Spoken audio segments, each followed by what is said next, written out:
In the serene town of Willow Creek, nestled amidst rolling hills, Sarah, a retired nurse, enjoys a peaceful life at the local assisted living facility. But beneath a veneer of tranquility, she notices subtle changes, medication errors, neglected residents, and a growing sense of unease. When her dear friend, Martha, suffers a mysterious fall, Sarah's suspicions deepen. Is it just old age? Or is something far more sinister at play? Subscribe now, as tomorrow's revelation will shake you to your core. In the quiet weapons maintenance facility at Fort Brennan in Pike County, Ohio, a young woman methodically cleans a Barrett .82 sniper rifle. Her movements precise and practiced despite her lowly position as a civilian contractor.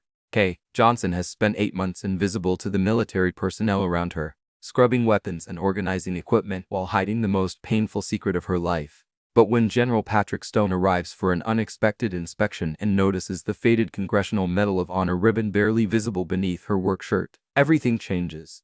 The decoration she earned in Afghanistan, the same mission that left her team dead and her soul shattered, threatens to expose the identity she's desperately tried to bury, forcing her to confront not only her traumatic past, but the corruption that destroyed everything she once held sacred. Quick pause before we continue.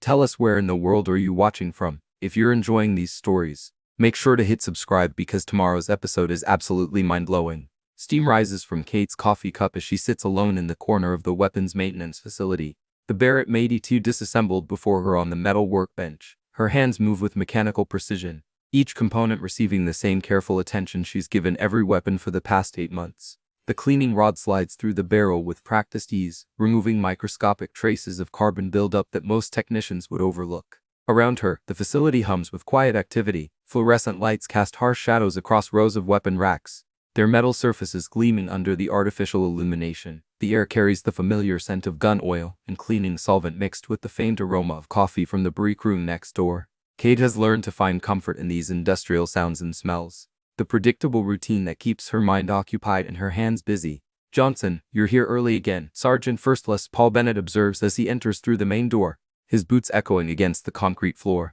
He carries a clipboard thick with maintenance requests, his expression showing the perpetual concern of a man responsible for keeping hundreds of weapons in perfect working order. Kate doesn't look up from her work, continuing to clean the rifle's trigger assembly with a small brush. "Couldn't sleep," she replies simply, her voice barely above a whisper. The truth is more complicated than that, but she's learned that Paul doesn't push for details. He understands that some people carry burdens they can't easily share. Hall sets his clipboard down on a nearby workstation and pours himself coffee from the industrial-sized pot that never seems empty. "That Barrett's been giving Corporal Edwards trouble with the scope alignment. Think you can take a look at it when you're done with the cleaning?" "Already checked it," Kate responds, finally glancing up with eyes that seem older than her 28 years. Mounting screws were loose by about half a turn toward them to spec, and ran a bore sight check. "Should be dead on now." Paul nods approvingly, though he's long since stopped being surprised by Kate's thoroughness. In 8 months, she's never missed a detail, never cut corners, never left a job half-finished. Her civilian contractor status means she earns less than the military personnel around her, but her work quality surpasses that of technicians with twice her experience. The facility's main door opens again, admitting Specialist Grace Bennett, Paul's 20-year-old daughter, who chose to follow her father into military service despite his initial reservations. She moves with the confident stride of someone who grew up around weapons and machinery, her blonde hair pulled back in regulation style. "Dad, Colonel Clark wants to see you in her office at 800. Grace announces, then notices Kate working alone in the corner. "Hey Kate, you want some help with that Barrett? I finished the inventory on them for ahead of schedule." Kate shakes her head politely. "I've got it covered, but thanks." She's learned to work alone to avoid the complications that come with getting too close to people. It's safer that way for everyone involved. Grace lingers near the workbench, studying Kate's technique with obvious admiration. "You really know your way around these weapons. Did you learn the stuff in the Army?" The question hangs in the air for a moment too long. Kate's hands pause almost imperceptibly before resuming their work. "Picked it up here and there," she answers vaguely, assembling the Barrett's bolt carrier group with movements that suggest far more training than casual experience. Hall senses the tension and calls his daughter over to review the day's work orders. Grace reluctantly leaves Kate to her solitude, but not before casting another curious glance at the woman, who seems to know things she shouldn't know about weapons most people never see outside of combat zones. Biko. The facility gradually fills with personnel as the duty day officially begins. Captain Luke Harrison mixes rounds with clipboard in hand, checking off completed maintenance tasks with the mechanical efficiency of someone more concerned with numbers than people. He barely acknowledges Kate's presence, treating her like another piece of equipment that requires minimal supervision. Johnson, when you finish with that rifle, there's a stack of M16s that need complete teardown and inspection. Harrison orders without looking at her directly. His tone carries the dismissive edge reserved for civilian contractors who lack the authority to challenge military decisions. Kate nods once, continuing her work without verbal acknowledgement. She's learned that responding too quickly or too confidently draws unwanted attention from officers like Harrison, who seem to resent her competence despite benefiting from it daily. Lieutenant Chris Young enters the facility carrying a steaming cup of coffee and wearing the slightly overwhelmed expression of someone still adjusting to military leadership responsibilities. At 25, he's older than Grace, but younger than Kate, caught between his desire to prove himself worthy of his rank and his genuine concern for the people under his command. "Morning, everyone," Chris announces with forced cheerfulness. "Colonel Clark wants a full readiness report by noon, so let's make sure everything's squared away." He approaches Kate's workstation with the careful politeness of someone who recognizes competence, but isn't sure how to categorize it within military hierarchy. "How's that Barrett looking, Kate? Any issues I should know about?" Kate glances up briefly, noting the sincerity in his eyes that sets him apart from officers like Harrison. "It's ready for duty, sir. Cleaned, lubricated, and function tested. Scope alignment corrected." Chris nods gratefully. "I appreciate the thoroughness. Really, I do." He pauses, seeming to want to say more but uncertain how to proceed. "If you ever have suggestions for improving our maintenance procedures, I'd like to hear them." The offer surprises Kate, though she's careful not to show it. "I'll keep that in mind, Lieutenant." As Chris moves on to check other workstations, Kate returns to her careful cleaning routine. She's learned to navigate the complex social dynamics of military hierarchy while maintaining her carefully constructed invisibility.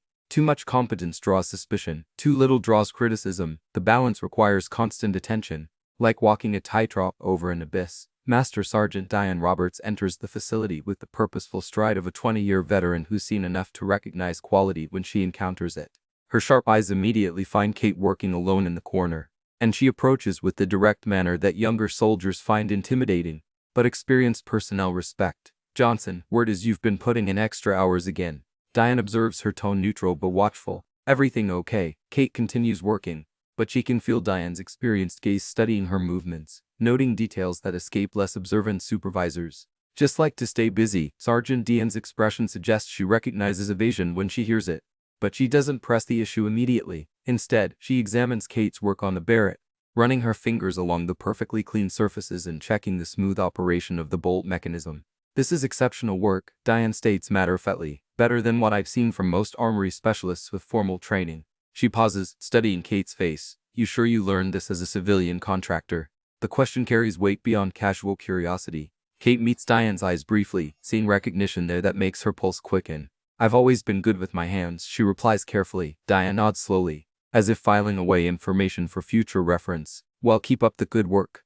The unit's lucky to have you." As Diane moves away, Kate feels the familiar tension that comes with being noticed too much. She's worked hard to remain invisible, to blend into the background like another piece of equipment.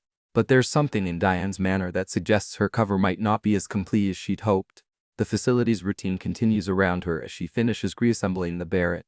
Weapons are cleaned, inspected, and returned to their designated storage locations. Forms are filled out, serial numbers are recorded, and everything proceeds with the methodical precision that military operations require. Kate has just begun cleaning the first of Harrison's 16s when the facility's main door opens to admit a figure that makes everyone else straighten their posture unconsciously. General Patrick Stone enters with the measured pace of a career officer who's learned to observe before speaking, to gather information before making decisions. At 52, Stone carries himself with the dignity of someone who's earned his authority through decades of service rather than political maneuvering. His uniform bears the ribbons and decorations of multiple combat deployments, and his eyes hold the weight of command decisions that affect thousands of lives. The facility falls silent as Stone begins his inspection, moving from workstation to workstation with careful attention to detail. Paul Bennett follows at a respectful distance, ready to answer questions or provide explanations, but Stone seems more interested in observing the work itself than receiving briefings about it. Kate keeps her head down, focusing intently on the M16's disassemblies. As Stone's inspection brings him closer to her corner workstation, she can hear his footsteps approaching, each one measured and deliberate. Her hands continue their practiced movements, but her pulse quickens with each passing second. Stone stops beside her workbench, studying the perfectly organized array of weapon components and cleaning supplies. His experienced eyes take in the precision of her work, the efficiency of her movements, the obvious competence that sets her apart from typical maintenance personnel. This is impressive work, Stone observes quietly, his voice carrying the authority of someone accustomed to being heard without raising his tone. Very thorough. Kate glances up briefly, meeting his eyes for just a moment before returning to her work. Thank you, sir. Stone continues studying her technique, noting details that speak to training far beyond civilian contractor standards. As Kate reaches across the workbench for a cleaning rod, her workshirt pulls slightly, revealing a thin strip of fabric beneath. Stone's expression changes subtly as he recognizes the distinctive blue field and white stars of a Congressional Medal of Honor ribbon worn close to the heart.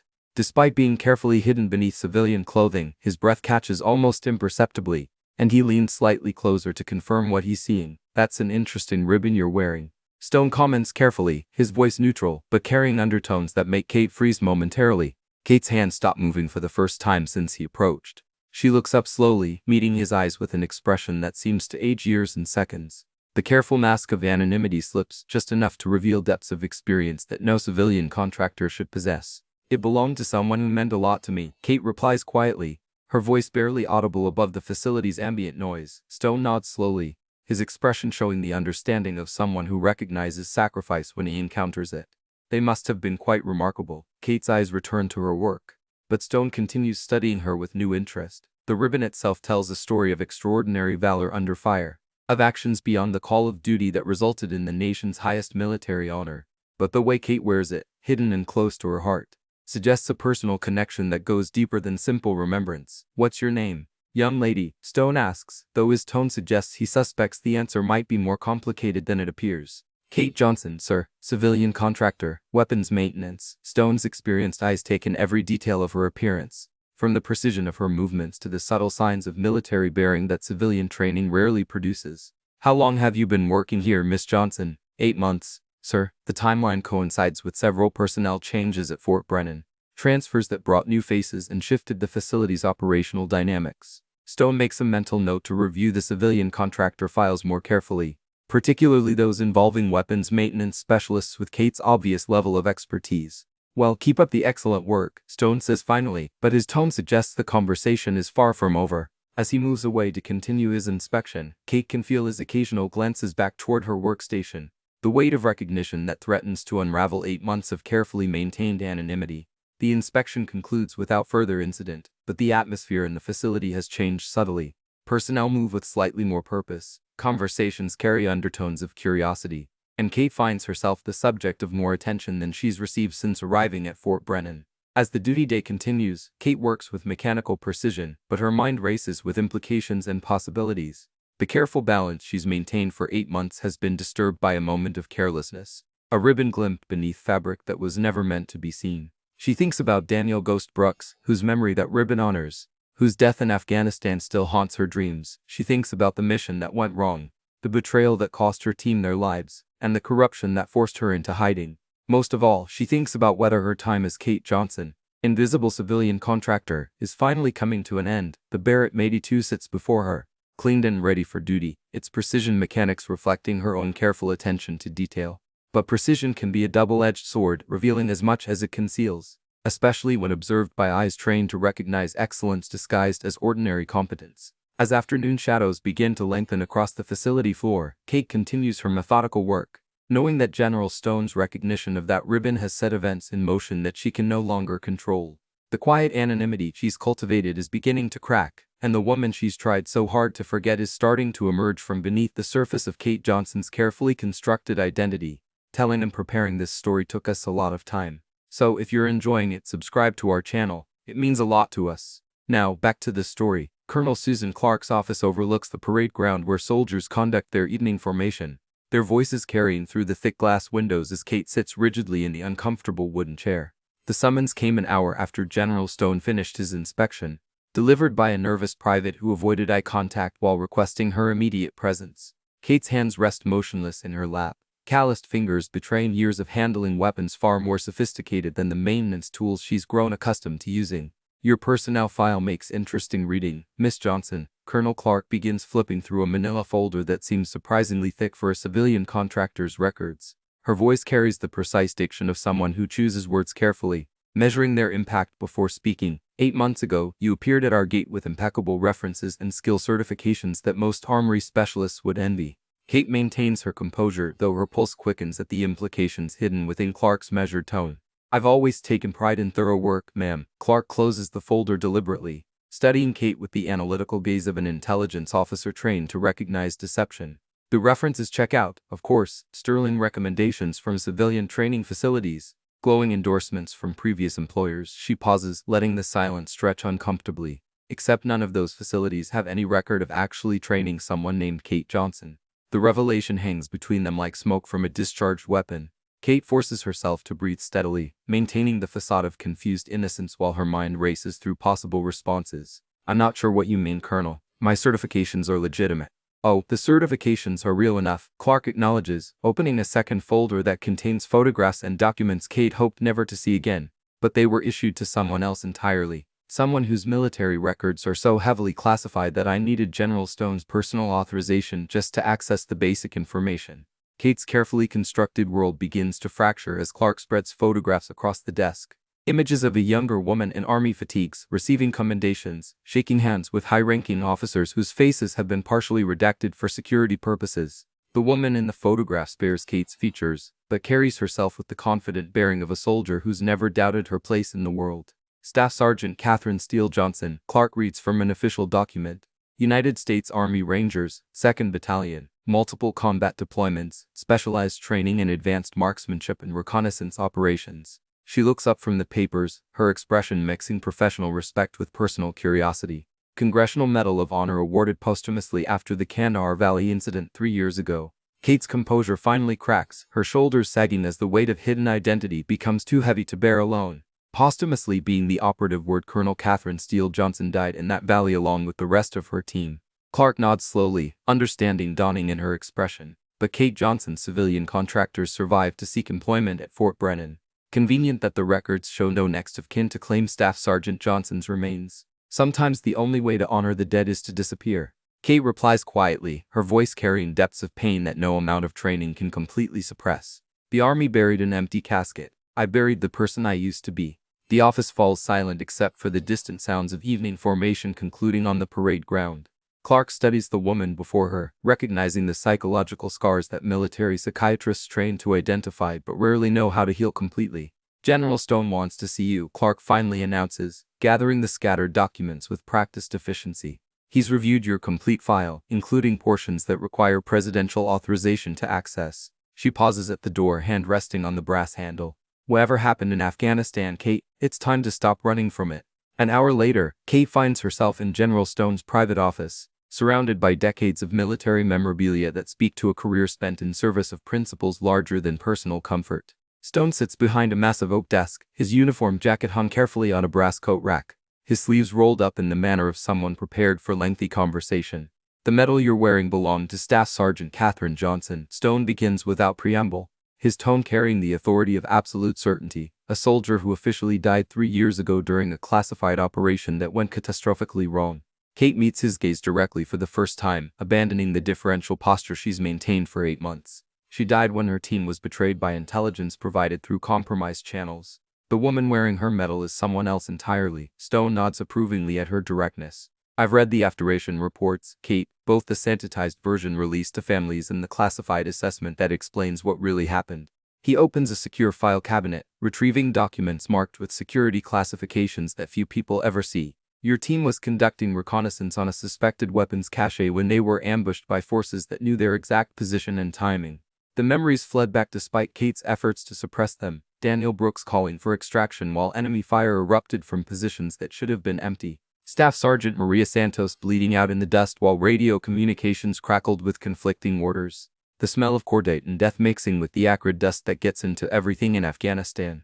"We had good intelligence," Kate says, her voice distant with recollection. "Satellite imagery, human assets on the ground, electronic surveillance confirming the target's value. Everything pointed to a routine reconnaissance mission with minimal enemy presence." "Except someone knew you were coming," Stone observes grimly. "Someone with access to operational planning and communication protocols." The investigation concluded that classified information was being sold to hostile forces through intermediaries connected to defense contractors. Kate's hands clench involuntarily as suppressed anger surfaces for the first time in months. 3 good soldiers died because someone saw profit in their sacrifice.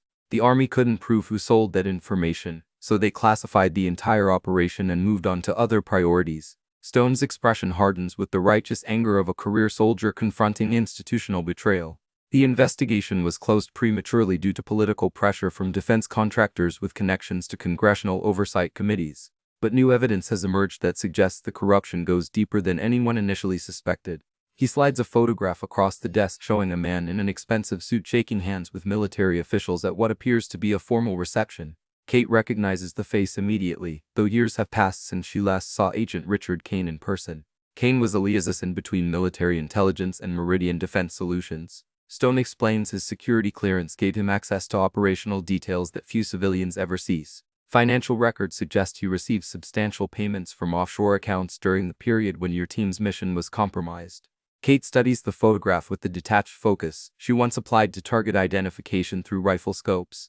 Kane visited our forward operating base 2 days before the mission, said he was conducting routine security assessments for his company. Meridian Defense Solutions has contracts worth hundreds of millions of dollars across multiple theaters of operation. Stone continues, if they were selling classified information to hostile forces, the implications extend far beyond a single reconnaissance mission in Afghanistan.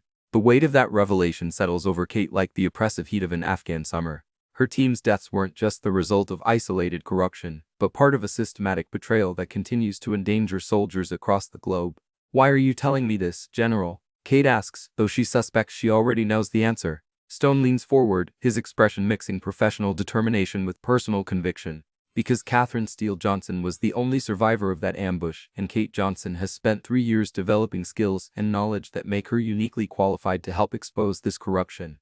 Kate shakes her head slowly, recognizing the trap of renewed purpose disguised as opportunity for justice. Catherine Johnson is dead, sir. I made sure of that when I walked away from everything I used to be. Dead soldiers don't maintain weapons with the precision I observed today. Stone counters gently. Dead soldiers don't instinctively check sight lanes and exit routes when entering unfamiliar spaces. Dead soldiers don't carry congressional medals of honor close to their hearts, despite trying to forget the actions that earned them. The observation cuts through Kate's defenses with surgical precision, exposing truths she's worked desperately to deny. The muscle memory persists despite her efforts to suppress it. The tactical awareness continues despite her attempts to become ordinary. The sense of duty endures despite her desire to disappear completely. What exactly are you asking me to do? Kate finally inquires. Though her tone suggests reluctance rather than enthusiasm, Stone retrieves another document from his secure files. This one bearing the letterhead of the Department of Defense Inspector General's office. A joint investigation is being launched to examine defense contractor activities across multiple theaters of operation. The team needs someone with your unique combination of military experience and current insider access to civilian contractor operations. Kate reads the document carefully, noting the scope of authority and the potential risks involved in such an investigation. You want me to go undercover among the same people who betrayed my team? I want Catherine Steele Johnson to finish what she started, Stone corrects firmly. Your team died gathering intelligence about weapons trafficking and corruption. That intelligence was never properly analyzed because the investigation was terminated prematurely. The request forces Kate to confront questions she's avoided for 3 years. Does she owe allegiance to the memory of her fallen teammates? Can justice be achieved through the same institutional systems that failed her before? Is the price of anonymity worth paying if it allows corruption to continue unchecked?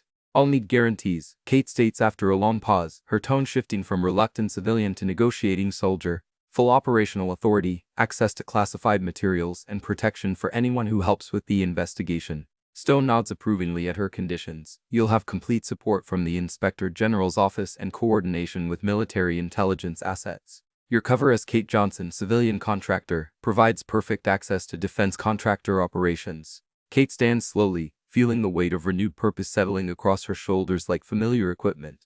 The comfortable anonymity she's cultivated is dissolving, replaced by the dangerous clarity of a mission that requires confronting everything she's tried to forget. When do we start? She asks, though her voice carries undertones of resignation rather than enthusiasm. Tomorrow, Stone replies. Commander Janet Phillips arrives from the Pentagon with additional intelligence assets and operational support. Your first assignment will be to identify other defense contractors with access to classified information similar to what Kane possessed. As Kate prepares to leave, Stone's voice stops her at the door. Catherine, I know this isn't easy, but sometimes the dead demand justice that only the living can provide.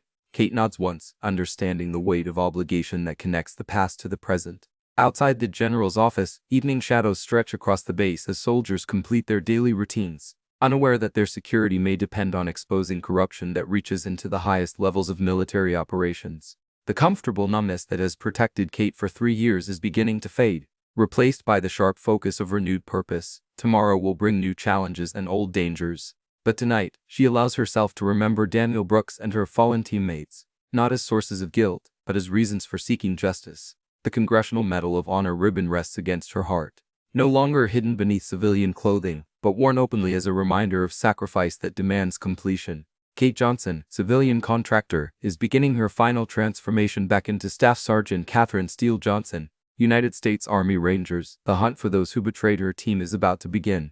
The Pentagon liaison arrives before sunrise, her black sedan cutting through the Ohio countryside with the purposeful efficiency of someone accustomed to operating on tight schedules. Commander Janet Phillips emerges from the vehicle wearing civilian clothes that somehow still manage to convey military bearing, her graying hair pulled back in a style that suggests functionality over fashion. Kate watches from the weapons facility window as Phillips exchanges credentials with base security, noting the respectful attention her presence commands despite the early hour. "Guess the brass really is taking this seriously," Paul Bennett mutters, joining Kate at the window while balancing a steaming mug of coffee that's probably his third of the morning. His tone carries the mixture of curiosity and apprehension that significant changes typically inspire among career non-commissioned officers. Kate continues observing Phillips' interaction with security personnel, cataloging details that might prove relevant to the investigation ahead. She's Navy intelligence, probably has more clearances than half the Pentagon combined. Paul raises an eyebrow at Kate's assessment, recognizing knowledge that civilian contractors shouldn't possess. "You seem to know a lot about military intelligence operations for someone who maintains weapons for a living." The comment hangs between them as Kate realizes her careful facade is continuing to slip. 8 months of deliberate invisibility or dissolving faster than she anticipated, forced apart by the pressure of renewed engagement with her former world. "Just picked up things here and there," Kate replies evasively, turning away from the window as Phillips disappears into the administrative building. Grace Bennett enters the facility carrying a box of requisition forms that need processing before the morning briefing. Her young face shows the eager anticipation of someone who senses important events unfolding, but lacks the experience to interpret their significance accurately. "Dad, did you see that Pentagon car out front?" Grace asks, setting the box down with barely contained excitement. Staff Sergeant Turner says they're here about some kind of special investigation. Paul shoots a warning look at his daughter that speaks to years of teaching her about operational security. Turner talks too much for his own good. Some things aren't meant for general discussion, especially when they involve visitors from Washington. Grace's enthusiasm deflates slightly, but her curiosity remains evident in the way she glances toward the administrative building. Is it related to the new security protocols Colonel Clark implemented last week? Kate's attention sharpens at this information, recognizing potential connections to the broader investigation. "What kind of security protocols?" Paul hesitates before responding, clearly weighing the appropriateness of discussing operational changes with a civilian contractor. "Enhanced background checks for contractor personnel, new restrictions on classified material handling, increased monitoring of communication systems." The implication suggests that Fort Brennan's leadership suspects security compromises within their own operations. Kate files this information away for later discussion with Phillips, recognizing patterns that might indicate broader infiltration efforts. Lieutenant Chris Young arrives earlier than usual, his normally cheerful demeanor replaced by the focused seriousness of someone who's received new responsibilities overnight. He approaches Kate's workstation with purpose rather than his typical casual friendliness. "Kate, I need you to suspend normal maintenance activities and report to Colonel Clark's office immediately," Chris announces, his tone carrying official authority despite his obvious discomfort with the situation. Kate nods acknowledgement, while noting the careful attention her departure receives from other facility personnel. Word travels quickly through military installations, and her sudden prominence after months of invisibility will generate speculation that could complicate the investigation. Colonel Clark's office has been transformed into a temporary command center with additional communication equipment and secure computer terminals that weren't present during Kate's previous visit. Phillips stands beside a wall-mounted map of global military installations, red pins marking locations that presumably relate to the corruption investigation. Staff Sergeant Johnson Phillips greets her formally using Kate's military rank rather than her civilian identity. The deliberate choice establishes the professional framework for their working relationship, while acknowledging her true status. Kate straightens unconsciously, muscle memory responding to the formal address despite 3 years of civilian life. "Commander Phillips, ma'am." Phillips studies Kate with the analytical gaze of someone trained to assess operational assets quickly and accurately. Your psychological profile indicates significant trauma related to the Kandahar Valley incident, but also suggests remarkable resilience and adaptability. How do you assess your readiness for undercover operations? The directness catches Kate off guard, forcing her to confront questions she's avoided since agreeing to participate in the investigation. I've learned to function effectively despite certain limitations, ma'am. Whether that constitutes readiness depends on the specific requirements. Clark interjects from behind her desk where she's reviewing documents that bear multiple security classifications. The operation requires someone who can maintain cover while gathering intelligence on defense contractor activities. Your current position provides ideal access without arousing suspicion. Phillips nods agreement while activating a secure computer terminal that displays organizational charts and financial records. Meridian Defense Solutions has expanded significantly since the Kandahar Valley incident. They now hold contracts with 12 major military installations, including Fort Brennan. Kate's pulse quickens as she recognizes the implications. They're here on this base. Contract maintenance for advanced weapon systems, security assessments for classified operations, liaison services between military and civilian intelligence agencies. Phillips lists methodically. Agent Kane visits Fort Brennan quarterly to oversee these operations personally. The revelation forces Kate to confront the possibility that her careful anonymity has been illusory, that the very people responsible for her team's deaths have been operating within miles of her hiding place for months. When is his next scheduled visit? Kate asks, though her tone suggests she's already preparing for the confrontation. Clark consults a scheduling document before responding. Next Tuesday, he's scheduled to conduct security assessments for the new weapons testing protocols. Phillips manipulates the computer display to show financial records that reveal the scope of Meridian's operations. Their revenue has increased by 400.0% since the Afghanistan contracts began. Either they're remarkably efficient or they're generating income through unauthorized channels. Kate studies the data with the analytical focus she once applied to target identification, recognizing patterns that suggest systematic exploitation of classified information. What kind of weapons testing protocols? Advanced sniper systems, electronic countermeasures, communication encryption technologies, Clark explains, all classified at levels that require special clearances and security procedures. The irony isn't lost on Kate that weapons similar to those she once used in combat are now being tested under the oversight of people who may have contributed to her team's deaths. The circle is closing in ways she couldn't have anticipated when she first sought refuge at Fort Brennan. Your assignment is to maintain normal duties while documenting Kane's activities during his visit. Phillips explains, observe his interactions, note his access to classified materials, identify any irregularities in security procedures. Kate nods understanding while recognizing the psychological challenges inherent in the assignment. Will I be operating alone or do I have backup support? Phillips exchanges glances with Clark before responding. Master Sergeant Roberts has been briefed on the investigation and will provide coordination support. She has sufficient security clearances and operational experience to assist without compromising your cover. The choice of Diane Roberts as support makes sense given her veteran status and obvious competence, but it also means expanding the circle of people who know Kate's true identity. Each additional person represents both a potential asset and a security risk. What about Agent Kane? Kate asks, does he have any reason to recognize me from the original investigation? Clark retrieves a file containing photographs and personnel records from the Kandahar Valley incident. The official records show no survivors from your team's final mission. Kane would have no reason to expect Catherine Steele Johnson to be alive, much less working as a civilian contractor. Phillips adds a cautionary note. However, Kane's intelligence background means he's trained to notice details that others might miss. Any behavior that seems inconsistent with your civilian cover could arouse suspicion. Kate absorbs this information while contemplating the delicate balance required to gather useful intelligence without exposing herself to discovery. The next week will test every skill she's developed during 3 years of careful anonymity. There's another complication, Clark continues, consulting additional documents. Meridian Defense Solutions has been lobbying for expanded contracts that would give them access to personnel files and background investigation data. If approved, they'd have the resources to discover discrepancies in your identity. The timeline is compressing faster than Kate anticipated, forcing her to operate within constraints that limit both preparation time and margin for error. The investigation that was supposed to provide closure for her team's deaths is becoming a race against discovery that could endanger everyone involved. Phillips activates another computer display showing communication intercepts and financial transactions that demonstrate the scope of the corruption investigation. We've identified at least 6 other installations where similar patterns suggest unauthorized information sharing.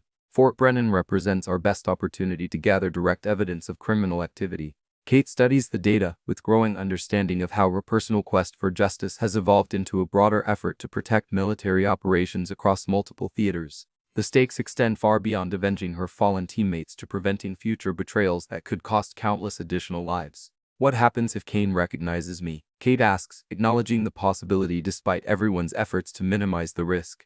Clark's expression grows grim as she considers the question. Best case scenario. He alerts his superiors and disappears before we can gather sufficient evidence. Worst case, he takes active measures to protect Meridian's operations by eliminating threats to their security. The euphemistic language doesn't disguise the reality that Kate's life could be at risk if the investigation is discovered prematurely. The comfortable safety of civilian anonymity is being exchanged for the familiar dangers of operational missions. Phillips concludes the briefing by providing Kate with secure communication equipment and emergency contact protocols. You'll report daily through encrypted channels, but maintain normal routines to avoid arousing suspicion. Remember, we need evidence that will stand up in federal court, not just confirmation of our suspicions. As Kate prepares to leave, Clark's voice stops her at the door. Catherine, I want you to know that this investigation has full support from the highest levels of command. Your team's sacrifice won't be forgotten if we can prevent others from suffering the same fate. Kate nods acknowledgement while recognizing that institutional support provides limited protection against determined opponents with resources and connections throughout the defense establishment. The next week will test whether justice can be achieved through the same systems that initially failed to protect her teammates. Outside the administrative building, morning formation is beginning on the parade ground as soldiers prepare for another day of routine duties. Kate walks among them with renewed awareness of the invisible threats that surround military operations. The corruption that turns institutional strength into vulnerability. The weapons facility awaits her return, where she'll resume the careful balance of competence and invisibility while preparing for a confrontation 3 years in the making. Agent Kane's upcoming visit will force her to confront not only the people responsible for her team's deaths, but also the person she's tried so hard to forget. Staff Sergeant Catherine Steele Johnson is emerging from the shadows of Kate Johnson's carefully constructed identity, bringing with her all the skills and determination that earned a Congressional Medal of Honor. The hunt for justice is about to begin in earnest, and this time she won't be operating alone in hostile territory. The comfortable anonymity that protected her for 3 years is dissolving into the dangerous clarity of renewed purpose. Tuesday's confrontation with Agent Kane will determine whether her team's deaths can finally be avenged, or whether the corruption they died fighting has grown too powerful to defeat. The base chapel sits empty at 6 o'clock in the morning, its stained glass windows filtering weak sunlight into colored patterns across wooden pews worn smooth by decades of worshippers seeking comfort. Kate kneels in the back row, her hands clasped loosely while her mind wrestles with memories that 3 years of suppression haven't managed to silence completely. The familiar weight of the Congressional Medal of Honor ribbon against her chest serves as both comfort and burden, a tangible connection to teammates whose voices still echo in the quiet spaces of her consciousness. Figured I might find you here, Master Sergeant Diane Roberts says softly, sliding into the pew beside Kate with the careful respect of someone who understands the sanctuary that houses of worship provide for soldiers carrying invisible wounds. Kate doesn't look up immediately, her focus remaining fixed on the simple wooden cross mounted behind the altar seemed like a good place to think without interruption. Diane nods, understanding her own experience with loss evident in the way she settles into comfortable silence before speaking. Colonel Clark briefed me about the investigation about who you really are. She pauses, studying Kate's profile with the analytical gaze of a veteran recognizing another veteran's struggle. 3 years is a long time to carry that kind of weight alone. The acknowledgement penetrates Kate's emotional defenses more effectively than any direct confrontation with her past. She finally turns to meet Diane's eyes, seeing recognition there that extends beyond professional respect to personal understanding. Sometimes carrying it alone feels safer than trusting others with the truth. Kate replies quietly, especially when the truth got good people killed. Diane's expression hardens with the righteous anger that career soldiers reserve for institutional betrayal. The truth didn't kill your team, Catherine. Corruption did. People who put profit ahead of duty, who forgot that their actions have consequences measured in blood. The use of her real name feels strange after months of anonymity, but also strangely liberating, as if Kate is finally being permitted to acknowledge the person she's tried so hard to forget. The chapel's quiet atmosphere encourages honesty that might be impossible in more public settings. I keep thinking about Daniel Brooks, Kate admits, her voice barely audible above the building's settling sounds. He was supposed to retire after that deployment, planned to open a motorcycle repair shop in Montana, had pictures of the property, talked about it constantly during night watches. Diane listens with the patient attention of someone who's heard similar stories from other survivors, understanding that sharing these memories represents progress rather than dwelling on the past. Tell me about the others. Kate's hands tighten involuntarily as she summons images of teammates whose sacrifice demands remembrance despite the pain their memory brings. Maria Santos was sending money home to support her younger siblings through college. She'd skip meals to save an extra $20 each month. Said education was the only way to break cycles of poverty. The chapel's silence amplifies Kate's words, giving them weight that normal conversation rarely achieves. Diane maintains her respectful attention while Kate continues sharing memories that she's kept locked away for 3 years. Tommy and Guyon collected comic books had this theory that superheroes represented humanity's desire to believe in absolute justice. Used to read them during downtime, said they reminded him why we were fighting. Kate's voice cracks slightly as she recalls details that make her fallen teammates feel present rather than merely remembered. Diane reaches over to place a comforting hand on Kate's shoulder, the gesture carrying decades of experience with military grief and survival. They sound like people worth fighting for, worth seeking justice for. Kate nods slowly, feeling the first stirrings of purpose that extends beyond personal guilt to honor her teammates' memory through meaningful action. That's what scares me about this investigation. What if we can't prove Kane's involvement? What if the corruption goes too deep to expose completely? Then we do what soldiers have always done. Diane responds firmly. We complete the mission to the best of our ability and trust that our efforts contribute to something larger than ourselves. The conversation is interrupted by approaching footsteps as Corporal Sam Edwards enters the chapel, his young face showing the uncertainty of someone who's not sure whether he should intrude on a private moment. He hesitates near the entrance, clearly struggling with competing desires to be respectful and to deliver his message promptly. Sorry to interrupt, but Colonel Clark needs both of you in her office immediately. Sam announces, his voice carrying the urgency that typically accompanies unexpected developments. Kate and Diane exchange glances that speak to shared recognition of how quickly military situations can evolve from routine to critical. They stand simultaneously, moving toward the chapel entrance with the practiced efficiency of veterans responding to summons that rarely bring good news. The administrative building buzzes with unusual activity for early morning, with personnel moving purposefully between offices and communication equipment operating at levels that suggest heightened operational tempo. Kate notices additional security measures that weren't present during her previous visits, including armed guards at entrances and new identification verification procedures. Colonel Clark's office has been further transformed into what appears to be a fully operational command center with multiple computer terminals displaying real-time intelligence feeds and secure communication links to external agencies. Commander Phillips stands beside a large display screen showing satellite imagery and financial transaction records that suggest the investigation has expanded significantly overnight. Agent Kane moved up his visit schedule, Clark announces without preamble as soon as Kate and Diane enter the office. He arrived on base an hour ago, citing urgent security concerns that require immediate assessment. Kate's pulse quickens as she realizes the timeline she'd been mentally preparing for has suddenly compressed from days to hours. What kind of security concerns? Phillips manipulates the display to show recent intelligence intercepts that reveal increased communication activity between Meridian Defense Solutions and unnamed foreign contacts. Someone leaked information about our investigation. Kane knows we're examining his operations. The revelation forces Kate to confront the possibility that their security has been compromised before the operation even began properly. The careful planning and preparation time she'd counted on has evaporated, replaced by the immediate pressure of operating under hostile observation. How much does he know? Diane asks, her tone carrying the tactical concern of someone calculating threat levels and response options. Clark consults classified documents before responding. Intelligence suggests he knows about the broader investigation, but may not be aware of your specific involvement. Catherine, your civilian identity might still provide adequate cover for close observation.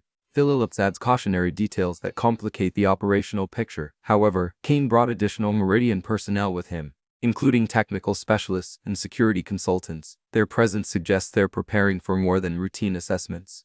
Kate absorbs this information while recognizing that the investigation has evolved from intelligence gathering to active counter-surveillance operations. The stakes have escalated beyond simple evidence collection to include protecting the investigation itself from discovery and disruption. Where is Kane now? Kate inquires, already mentally preparing for the possibility of immediate contact. Conference room B meeting with base leadership about enhanced security protocols. Clark replies he's scheduled to tour the weapons testing facility at 400 hours. The timing means Kate has less than 8 hours to prepare for her first direct encounter with the man whose actions contributed to her team's deaths. The emotional preparation she'd planned to complete over several days must now be compressed into a few hours of intense focus. Phillips activates another display showing detailed floor plans of the weapons testing facility and surrounding areas. We've identified optimal observation positions that will allow you to monitor Kane's activities without arousing suspicion. Master Sergeant Roberts will coordinate communication support from the administrative building. Diane studies the floor plans with the tactical awareness of someone experienced in planning operations under pressure. What about backup security if the situation escalates beyond observation? Clark's expression grows grim as she acknowledges the possibility that the investigation could transform into active protection operations. Staff Sergeant Turner and his security team have been briefed on potential threats without being informed about the specific nature of the investigation. They'll respond to any security alerts, but they won't know the full context.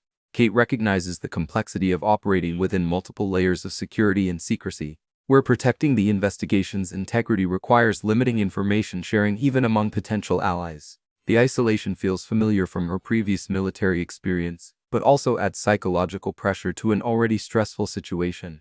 What are my specific objectives during Kane's facility tour? Kate asks, focusing on concrete operational requirements rather than the emotional implications of confronting her team's betrayer. Phillips provides a detailed list that reveals the scope of evidence they hope to gather. Document his access to classified materials, observe his interactions with base personnel, identify any irregularities and security procedures, and record any communications with external contacts. The objectives require Kate to maintain her civilian contractor cover while conducting sophisticated surveillance operations that could expose her if executed imperfectly. The margin for error has essentially disappeared along with the original timeline. Diane volunteers additional support that speaks to her commitment to the investigation's success. I can create legitimate reasons to be present in the facility during Kane's visit. Routine inspections, equipment checks, personnel evaluations that would justify my presence without arousing suspicion. Clark nods approval while adding operational constraints that reflect the delicate balance required for success. Remember, we need evidence that will stand up in federal court. Admissible documentation is more valuable than dramatic confrontations that compromise legal proceedings. Kate understands the reminder represents both guidance and warning about maintaining professional detachment despite personal motivations for justice. The temptation to confront Kane directly about his role in her team's deaths must be balanced against the broader goals of the investigation. What happens if Kane recognizes me despite the precautions? Kate asks, acknowledging the possibility that has haunted her thoughts since learning about his presence on base. Phillips' response reveals contingency planning that suggests the investigation's importance extends beyond local concerns. Emergency extraction protocols are in place with backup identities and relocation resources available if your cover is compromised. However, using them would effectively end the investigation. The stakes crystallize around Kate's ability to maintain her dual identity while operating under direct observation by the person most likely to penetrate her carefully constructed facade.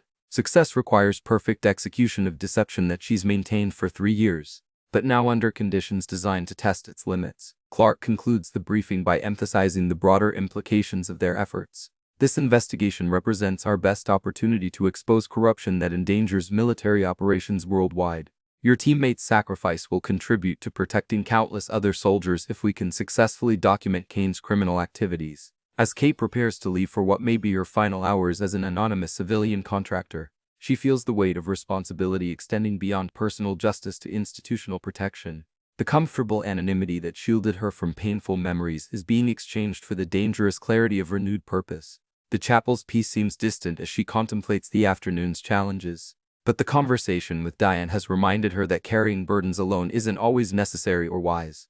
The investigation provides an opportunity not just for justice, but for reconnection with the military community. She's missed more than she's allowed herself to acknowledge. Agent Kane's early arrival has accelerated everything, but it's also brought the moment of truth closer. In a few hours, Kate will face the man whose betrayal destroyed her team, armed with skills honed by 3 years of careful observation and the support of people who understand what her sacrifice represents. The hunt for justice is about to begin in earnest, and this time, she won't be fighting alone. The weapons testing facility stretches across 3 acres of reinforced concrete and steel. Its windowless exterior designed to contain both sound and classified activities from outside observation. Kate arrives 30 minutes before Agent Kane's scheduled tour, using legitimate maintenance duties to position herself strategically within the complex maze of testing bays and equipment storage areas. Her hands work automatically on a disassembled rifle scope, while her mind maps escape routes and observation points with the tactical precision that years of combat operations have made instinctive. Lieutenant Chris Young supervises the facility preparation with nervous energy that suggests he's aware something important is happening without understanding the full scope.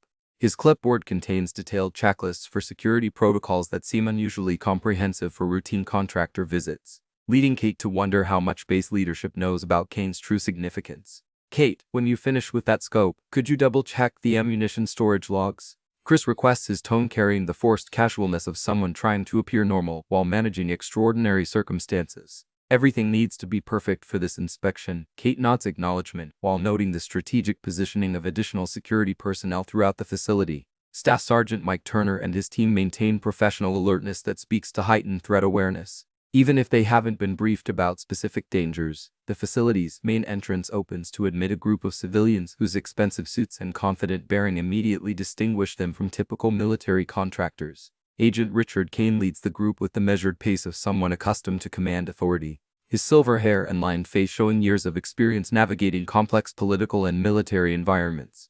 Kate's pulse quickens as she observes Kane for the first time in 3 years, noting details that memory had either forgotten or idealized. He moves with the controlled precision of former military training, his eyes constantly scanning for threats and opportunities with awareness that suggests ongoing operational mindset rather than bureaucratic complacency. "Gentlemen, welcome to Fort Breden's Advanced Weapons Testing Facility," Colonel Clark announces formally, leading the tour group toward the primary testing bay where various firearms and electronic systems await demonstration.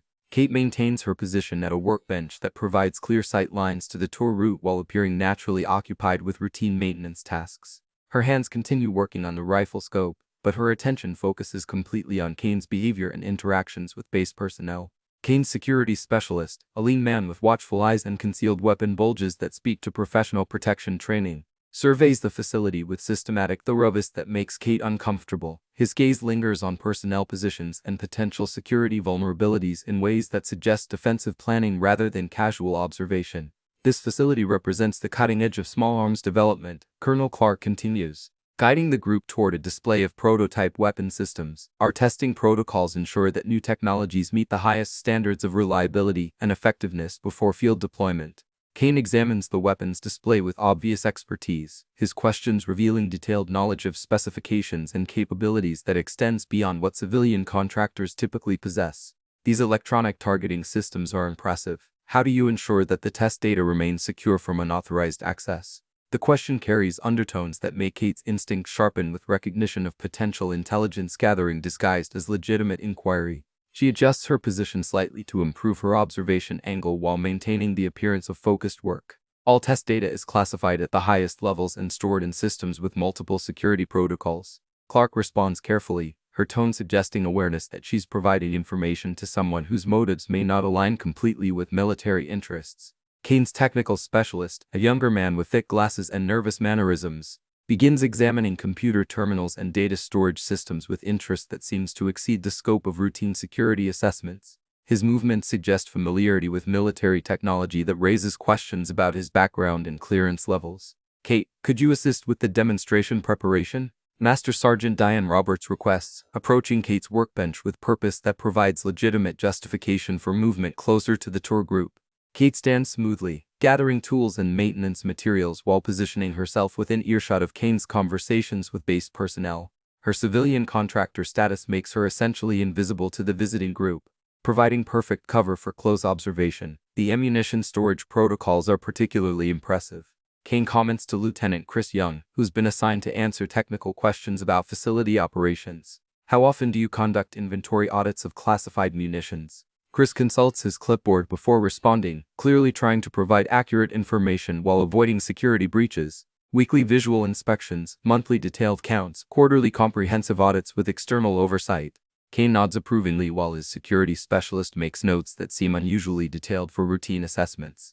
Kate recognizes the systematic information gathering that suggests intelligence collection rather than legitimate security evaluations. "The scope mounting system on this rifle needs calibration," Diane announces loudly enough to justify Kate's presence near the demonstration area. "Could you handle that while I coordinate with the testing team?" Kate moves to the indicated weapon system, a prototype sniper rifle equipped with advanced targeting technology that represents millions of dollars in research and development. Her hands work automatically on the scope adjustments while her ears strain to catch Kane's continuing conversations. "Your personnel seem exceptionally well trained," Kane observes to Colonel Clark, his tone carrying subtle probing that suggests deeper interest in staffing and procedures. Do you conduct extensive background investigations for contractor personnel? Clark's response reveals carefully measured information sharing. All personnel with facility access undergo comprehensive security screenings appropriate to their clearance levels and job responsibilities. Kane's gaze drifts across the facility's personnel, briefly touching on Kate's position without apparent recognition or special interest. She maintains her focus on the rifle scope while fighting the urge to observe his reaction more directly. The tour progresses through various testing bays where different weapon systems undergo evaluation and refinement. Kane's questions become increasingly specific about data storage, communication protocols, and personnel access procedures that seem to exceed the scope of security assessments. This targeting computer interfaces with satellite navigation systems, the facility's chief technician explains, demonstrating software capabilities that clearly impress Kane's technical specialist. Real-time targeting data can be updated through encrypted communication links. Kane leans forward with obvious interest, his questions revealing knowledge of satellite communication protocols that civilian contractors shouldn't possess. How do you prevent unauthorized access to those communication links? The question triggers warning signals in Kate's tactical awareness, recognizing the type of information that could compromise military operations if shared with hostile forces. Her hands tighten involuntarily on the rifle scope as memories of her team's ambush surface with painful clarity. All communication systems employ military-grade encryption with rotating security keys. The technician responds, apparently unaware that he's providing information that could facilitate intelligence breaches. Kate catches Diane's eye across the facility, exchanging glances that communicate shared concern about the direction of Kane's inquiries. The observation mission is revealing systematic information gathering that confirms their worst suspicions about his activities. Kane's security specialist positions himself near computer terminals in ways that suggest preparation for unauthorized access attempts. His movements appear casual to casual observers, but Kate recognizes tactical positioning that creates opportunities for covert activities.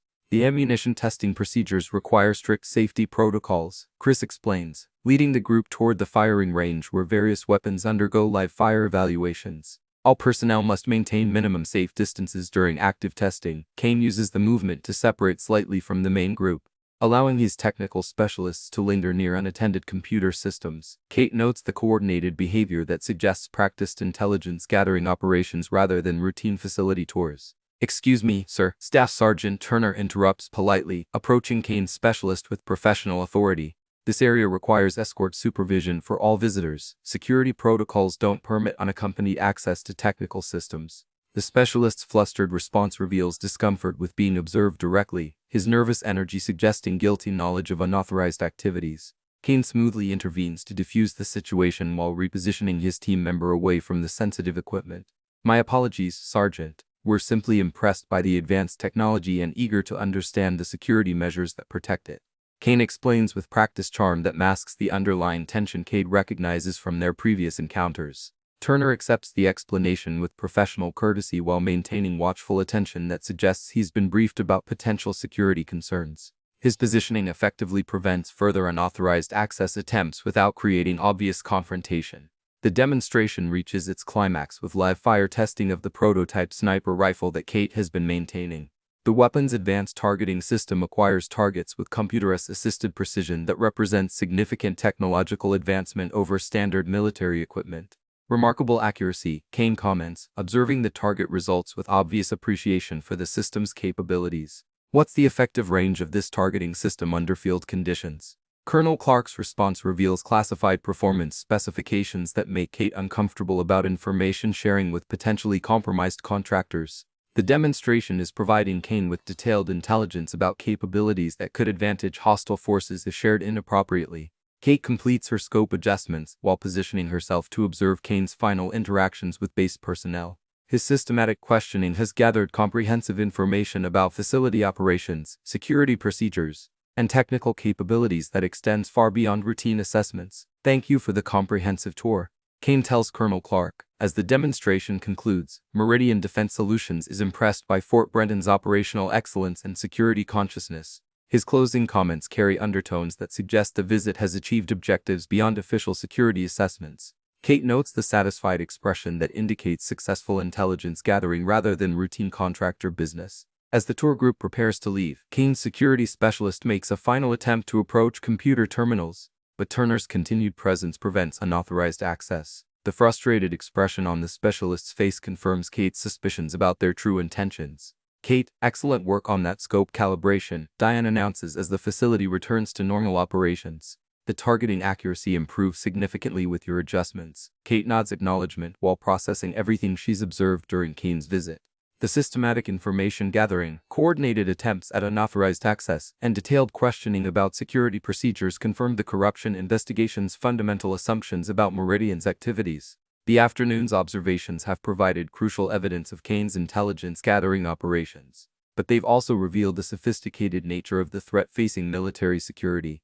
The corruption extends beyond simple information sharing to systematic penetration of classified operations by hostile forces. As Kane's group disappears through the facility's main entrance, Kate feels the weight of responsibility for translating her observations into actionable intelligence that can protect military operations while exposing the corruption that killed her teammates. The hunt for justice has produced its first concrete evidence, but the game is far from over.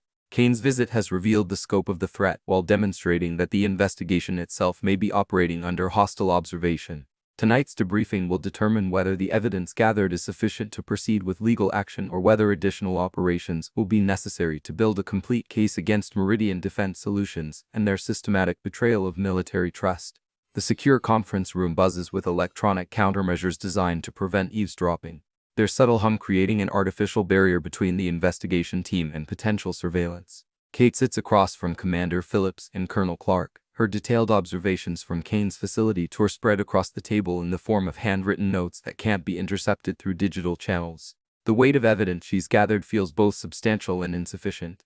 Like holding pieces of a puzzle whose complete picture remains frustratingly unclear, Kane's technical specialist attempted unauthorized access to classified systems at least 3 times during the tour. Kate reports, her voice steady despite the emotional strain of recounting her first direct contact with her team's betrayer. Staff Sergeant Turner's presence prevented actual breaches, but the intent was obvious. Phillips studies Kate's documentation with the analytical focus of someone trained to extract maximum intelligence from limited observations. "Did you notice any specific systems that drew their particular attention?" Kate consults her notes while replaying the afternoon's events in systematic detail. The satellite communication interfaces, ammunition inventory databases, and personnel access logs. Kane asked detailed questions about encryption protocols and security key rotation schedules. Colonel Clark's expression hardens as she recognizes the strategic value of the information Kane was seeking. Those systems contain everything needed to predict military operations and compromise mission security. If Meridian has access to that data, they could sell it to hostile forces indefinitely. The implications settle over the room like smoke from a discharged weapon. Heavy and choking, Kate realizes that her team's deaths weren't isolated incidents, but part of a systematic betrayal that continues to endanger soldiers across multiple theaters of operation. "There's something else," Kate continues, hesitating slightly before sharing observations that confirm her worst fears about the corruption scope. Kane moved through the facility with familiarity that suggested previous visits, but our records show this was his first official tour. Phillips and Clark exchange glances that speak to shared recognition of security breaches that extend beyond current investigations. The possibility that Kane has been conducting unauthorized facility access raises questions about how long Meridian's intelligence gathering has been operational. "We need to review all security footage from the past 6 months," Clark decides, her tone carrying the grim determination of someone confronting institutional failure. If Kane has been accessing classified areas without authorization, there should be evidence of his activities. Kate shifts uncomfortably as she prepares to share the most troubling aspect of her observations. During the live-fire demonstration, Kane's questions revealed knowledge of targeting system capabilities that aren't included in any public specifications. He knew technical details that only military personnel with direct operational experience should possess. The revelation forces Phillips to confront the possibility that Meridian's intelligence gathering includes information from active military operations rather than just facility assessments. That suggests they have sources within combat units, not just administrative access to base facilities. Kate's hands clench involuntarily as memories of her team's final mission surface with renewed clarity. In Afghanistan, someone knew our exact patrol routes, timing, and communication frequencies. If Meridian has operatives embedded within combat units, they could be feeding real-time intelligence to hostile forces. The conference room falls silent as the team contemplates the full scope of the betrayal they're investigating. The corruption extends beyond individual greed to systematic espionage that treats American soldiers as expendable resources and profit-driven operations. We need to expand the investigation beyond Fort Brennan. Quote, Phillips announces, her voice carrying the authority of someone prepared to escalate matters to the highest levels of government. If Meridian is operating embedded intelligence networks, this becomes a national security priority. Kate recognizes that her personal quest for justice is evolving into something much larger and more dangerous than she originally anticipated. The comfortable limitations of investigating a single corrupt contractor or dissolving into the complex challenges of exposing organized espionage operations. What's our next step? Kate asks, though her tone suggests apprehension about the answer. Clark activates a secure communication terminal that connects directly to Pentagon intelligence operations. We're bringing in additional resources from the Defense Intelligence Agency and Federal Bureau of Investigation. This investigation now has joint agency oversight. The escalation means Kate's civilian contractor cover will face scrutiny from multiple agencies with sophisticated background investigation capabilities. Her carefully constructed identity as Kate Johnson may not withstand the intense examination that major federal investigations require. Will my cover identity hold up under federal investigation? Kate inquires, acknowledging concerns that have been growing since the investigation began. Phillips' response reveals contingency planning that suggests the intelligence community has been preparing for this possibility. Your identity as Catherine Steele Johnson will be officially restored for the expanded investigation. The Army will provide full documentation of your survival and subsequent activities. The prospect of officially returning from the dead feels both liberating and terrifying to Kate, who spent 3 years learning to live without the identity that once defined her completely. Reclaiming her military status means abandoning the safety of anonymity while accepting responsibility for outcomes beyond her control. There's a complication, Clark continues, consulting classified documents that reveal new intelligence about Meridian's activities. Our expanded surveillance has detected increased communication activity between Meridian operatives and unknown foreign contacts. They may be accelerating their operations in response to our investigation. Kate's tactical instincts sharpen as she recognizes the implications of hostile forces adapting to investigative pressure. Are we talking about destroying evidence or eliminating threats to their security? Phillips' grim expression provides the answer before her words confirm Kate's fears. Intelligence suggests both possibilities are under consideration. Meridian has resources and connections that extend beyond legitimate business operations. The revelation transforms the investigation from intelligence gathering to active protection operations, where Kate's safety becomes as important as the evidence she's helping to collect. The comfortable distance between observer and participant is disappearing rapidly. We're implementing enhanced security protocols for all investigation personnel. Clark announces, her tone carrying the weight of command decisions that affect people's lives. You'll have protection details and emergency evacuation procedures in case the situation deteriorates. Kate shakes her head firmly, recognizing that obvious security measures will compromise her ability to gather intelligence effectively. Protection details will make it impossible to maintain my civilian contractor cover. If Kane suspects I'm under surveillance, he'll know the investigation has identified him specifically. Phillips acknowledges the operational challenges while maintaining concern for personnel safety. The alternative is exposing you to potential retaliation from people who have already demonstrated willingness to kill military personnel.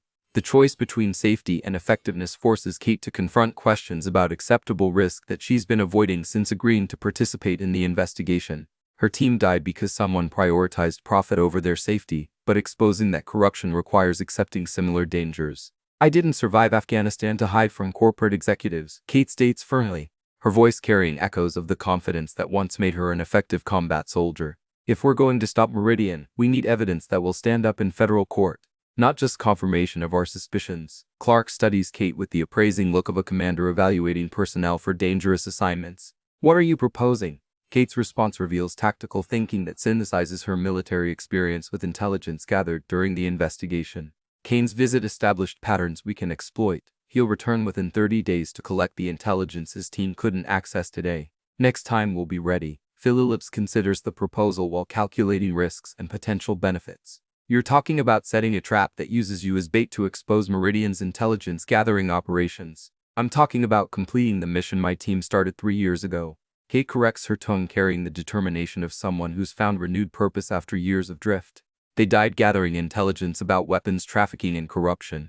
We have the opportunity to finish what they started. The conference room's electronic countermeasures continue their subtle humming while the investigation team contemplates escalating their operations to match the threats they're facing. Kate's proposal represents both their best opportunity for success and their greatest risk of catastrophic failure.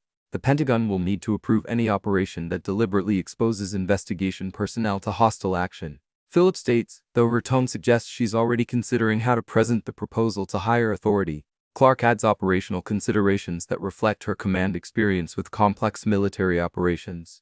We'll need additional resources, coordination with federal law enforcement, and contingency plans for multiple possible outcomes. Kate recognizes that her personal quest for justice is becoming a major federal investigation with implications that extend far beyond her team's deaths. The comfortable limitations of civilian contractor duties are being replaced by the familiar challenges of military operations under hostile conditions. How long do we have to prepare? Kate asks, already mentally cataloging the skills and resources needed for successful completion of the proposed operation.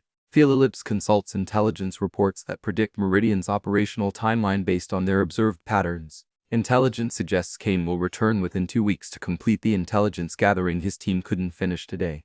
That gives us limited time to prepare comprehensive countermeasures. The compressed timeline eliminates the luxury of extensive preparation while requiring perfect coordination between multiple agencies with different operational procedures and priorities.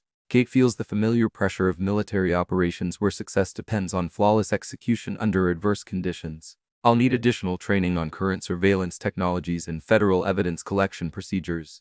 Kate states, recognizing gaps in her knowledge that could compromise the operation's success. Clark nods agreement while adding personnel considerations that reflect the investigation's expanded scope. Master Sergeant Roberts will coordinate training support, and Agent Sarah Mitchell from the FBI will provide guidance on federal prosecution requirements. The mention of FBI involvement confirms that the investigation has evolved beyond military jurisdiction to become a comprehensive federal operation targeting organized corruption. Kate's role is transforming from witness to active participant in law enforcement operations. There's one more thing, Phillips adds, her tone suggesting reluctance to share information that could complicate Kate's decision-making. Intelligence indicates that Meridian may have identified you as a potential threat despite your cover identity. Kate's pulse quickens as she confronts the possibility that her carefully maintained anonymity has been compromised. What kind of evidence? Phillips activates the secure terminal to display communication intercepts that reveal coded references to unusual activities at Fort Brennan. Meridian operatives have reported anomalies in base security procedures and personnel behavior that coincide with your involvement in the investigation. The revelation means Kate is operating under hostile observation while trying to gather evidence against people who already suspect her activities.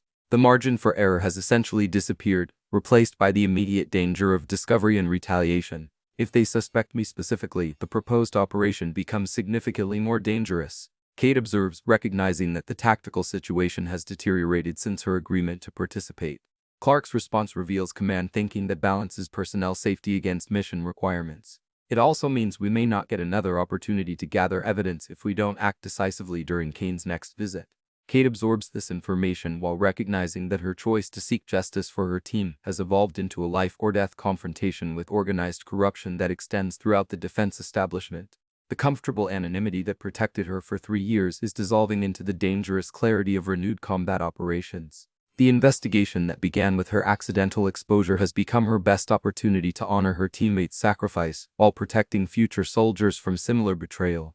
The hunt for justice is entering its most critical phase, where success or failure will determine whether her team's deaths contribute to positive change or remain meaningless casualties of institutional corruption. Tomorrow will bring new challenges and old dangers, but tonight, Kate feels the familiar confidence that comes from having clear objectives and competent allies. The woman who survived Afghanistan is preparing for her most important mission, one that will either expose the corruption that killed her team or cost her the life she's rebuilt from their sacrifice. Dr. Laura Stone's office feels more like a comfortable living room than a clinical space with soft lighting and civilian furniture designed to put military personnel at ease during psychological evaluations. Kate sits in an overstood chair that seems deliberately chosen to encourage relaxation. Though her posture remains alertly upright despite the informal atmosphere, the base psychiatrist observes her with the patient attention of someone trained to recognize trauma's subtle manifestations, even in soldiers who've learned to hide their pain behind professional competence. The Pentagon requires psychological clearance before authorizing your participation in expanded operations, Dr. Stone explains gently, her tone carrying the careful neutrality that military psychologists use to avoid triggering defensive responses. This isn't about questioning your competence, Catherine. It's about ensuring you have adequate support for what lies ahead. Kate shifts uncomfortably at the use of her real name, still adjusting to official recognition of her identity after 3 years of anonymity. I've been functioning effectively since returning from Afghanistan. My work performance at Fort Brennan demonstrates psychological stability. Dr. Stone nods acknowledgement while consulting notes that reveal extensive research into Kate's background and recent activities. Your maintenance work has been exemplary, but maintaining weapons isn't the same as confronting the people responsible for your team's deaths.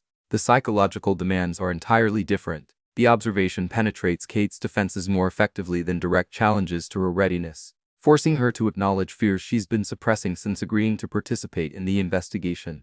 The comfortable distance between maintenance technician and combat soldier is disappearing rapidly. Tell me about your dreams, Dr. Stone requests, her voice carrying the gentle persistence of someone accustomed to extracting information from reluctant subjects. Kate hesitates before responding, recognizing that honesty might compromise her operational clearance, while deception could endanger the mission if her psychological state deteriorates under pressure.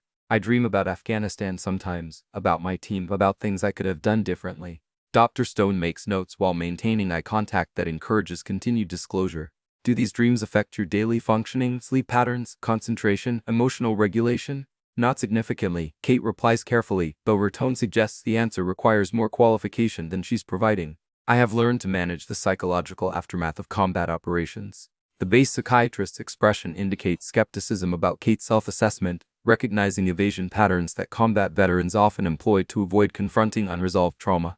Managing and healing are different processes, Catherine. One allows you to function despite the pain, while the other actually reduces the pain itself. Kate recognizes the distinction Dr. Stone is making while questioning whether healing is possible for someone whose survival required abandoning everything that once provided meaning and purpose. The comfortable numbness of civilian contractor duties has been a form of management rather than genuine recovery.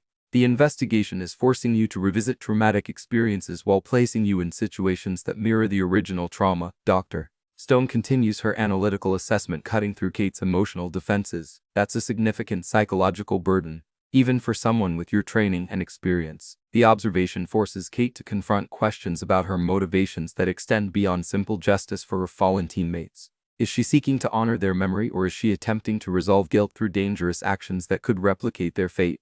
Dr. Stone, with respect, my team died because someone sold them out for money. Kate states firmly, her voice carrying anger that she's kept suppressed for 3 years. If I can prevent that from happening to other soldiers, the psychological risks are acceptable. Dr. Stone studies Kate's expression while noting the shift from defensive to determined that suggests underlying resilience despite obvious trauma. That's admirable, but it's also important to ensure that your desire for justice doesn't compromise your judgment during critical operations. Kate recognizes the validity of the concern while feeling frustrated by psychological evaluation that seems to question her competence based on experiences that should demonstrate her strength. I survived an ambush that killed my entire team. I've spent 3 years rebuilding my life from nothing. I think I can handle confronting corporate executives. The ambush wasn't your fault, Dr. Stone observes quietly, her tone carrying the gentle firmness that military psychologists use to challenge destructive thought patterns. Survivor guilt is common among combat veterans, but it's not rational or productive. The statement hits Kate like incoming fire, forcing her to confront emotional truths she's been avoiding since the night her team died in the Afghan dust. The careful compartmentalization that has allowed her to function is beginning to crack under the pressure of renewed engagement with her military identity. If I had been more careful about operational security, if I had questioned the intelligence more thoroughly, if I had insisted on different patrol routes, Kate begins, her voice trailing off as suppressed guilt surfaces for the first time in months. Dr. Stone interrupts gently but firmly. You were following orders based on intelligence that appeared legitimate at the time. The failure wasn't yours, Catherine. It belonged to the people who betrayed your trust for profit. Kate feels tears threatening for the first time since her team's funeral. Emotions that civilian contractor duties have kept safely buried now demanding acknowledgement.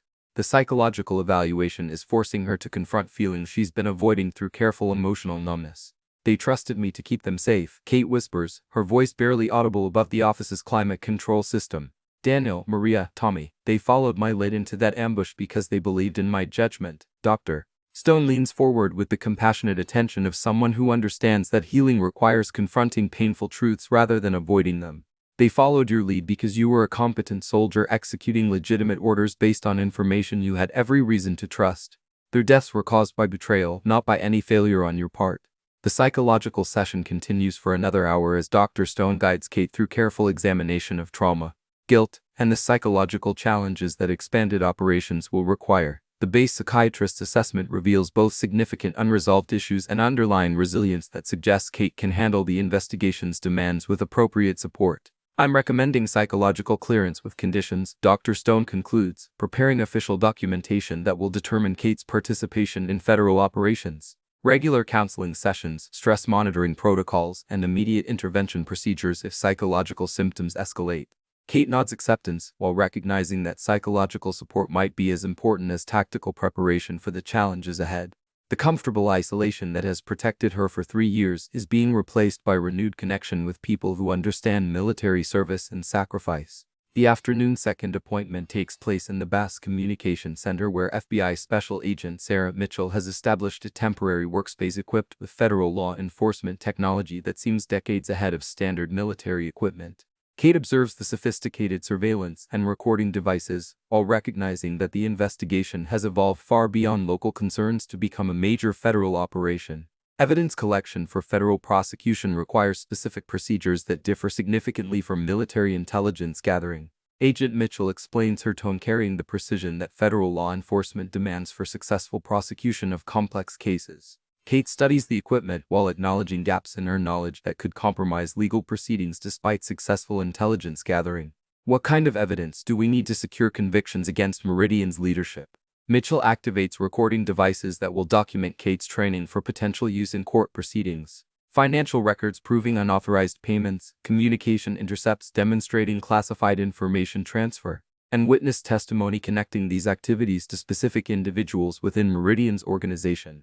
Vanway. The requirements seem straightforward until Kate considers the practical challenges of gathering such evidence while maintaining her cover identity under hostile observation. The margin for error in federal prosecution is essentially zero, requiring perfect documentation of criminal activities. During Keene's next visit, you'll be equipped with recording devices that meet federal evidence standards. Mitchell continues, demonstrating miniaturized technology that can capture audio and video without detection by standard security sweeps. Kate examines the devices while recognizing both their capabilities and limitations. What if Kane's security specialist detects the recording equipment? His behavior during the last visit suggested sophisticated counter-surveillance awareness. Mitchell's response reveals federal preparation that extends beyond simple equipment provision to comprehensive operational support. Counter-surveillance teams will monitor Kane's activities while you focus on evidence collection. If his security measures threaten to expose the recording devices, the operation will be terminated immediately. The safety measures provide reassurance while raising questions about operational effectiveness if the evidence gathering must be abandoned to protect Kate's cover. The balance between personnel safety and mission success requires careful coordination that leaves little room for improvisation. We've also identified additional Meridian operatives who may be present during Kane's visit. Mitchell adds, displaying photographs and background information that reveal the scope of the corruption investigation. Your observations of their activities and interactions could provide crucial evidence of systematic espionage operations. Kate studies the photographs while noting faces that seem vaguely familiar from her previous military service, suggesting that Meridian's infiltration of military operations may extend back years rather than months. The systematic nature of the corruption is becoming clearer with each new piece of information. How many military installations are potentially affected by Meridian's operations? Kate inquires, recognizing that her team's deaths may represent only a small portion of this systematic betrayal. Mitchell consults classified files before responding. Current intelligence suggests at least 15 major installations across 7 states with potential international operations involving allied military forces. This represents one of the largest espionage investigations in recent military history. The revelation forces Kate to confront the full scope of the corruption she's helping to expose. Understanding that success could protect thousands of soldiers, while failure might allow systematic betrayal to continue indefinitely. The comfortable limitations of personal justice are expanding into institutional protection responsibilities. What happens after we gather the evidence? Kate asks, already anticipating the answer, but needing confirmation of the investigation's ultimate objectives. Mitchell's response reveals federal determination that matches Kate's personal commitment to justice. Full prosecution of Meridian's leadership, congressional investigation of defense contractor oversight procedures, and systematic reform of classified information security protocols across all military installations. The ambitious goals provide motivation while highlighting the immense pressure on Kate's upcoming operation.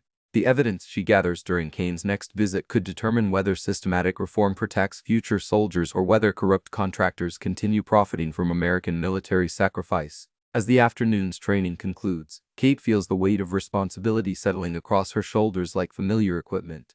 The psychological evaluation has forced her to confront unresolved trauma, while the FBI briefing has clarified the evidence requirements for successful prosecution. Tomorrow will bring additional preparation as federal agencies coordinate resources for the most important operation of Kate's military career.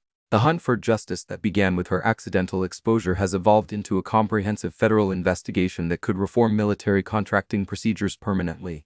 The comfortable anonymity that protected her for 3 years is disappearing entirely, replaced by a renewed purpose that connects her survival to protection of future soldiers. Her team's sacrifice is finally approaching the justice it deserves, but success requires confronting the same dangers that cost them their lives.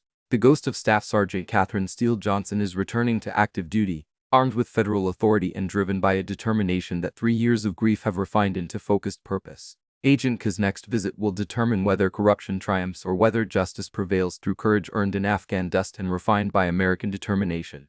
The war room atmosphere permeates the converted storage facility where federal agents coordinate surveillance equipment that transforms Fort Brennan into an electronic fortress. Kate observes the systematic preparation with professional appreciation, noting how FBI and Defense Intelligence Agency operatives work together despite obvious jurisdictional tensions that simmer beneath their cooperative facade. Agent Mitchell oversees installation of recording devices so sophisticated they seem borrowed from science fiction, while Commander Phillips coordinates military support that ensures operational security without arousing base-wide suspicion. Kane's convoy entered Pike County 30 minutes ago, reports Agent David Chen, a cybersecurity specialist whose multiple computer screens display real-time intelligence feeds from sources Kate doesn't recognize. His youthful appearance contrasts sharply with the classified clearances required for his position, suggesting exceptional competence that federal agencies reserve for critical operations. Kate checks her concealed recording equipment one final time, feeling the familiar permission tension that combat veterans learn to channel into heightened awareness rather than destructive anxiety. The miniaturized devices feel alien against her skin, but their presence provides reassurance that today's confrontation will produce evidence rather than just personal satisfaction. Remember, your primary objective is documentation, not confrontation. Agent Mitchell emphasizes, her tone carrying the weight of federal law enforcement authority. Kane's conviction depends on admissible evidence, not dramatic gestures that compromise legal proceedings.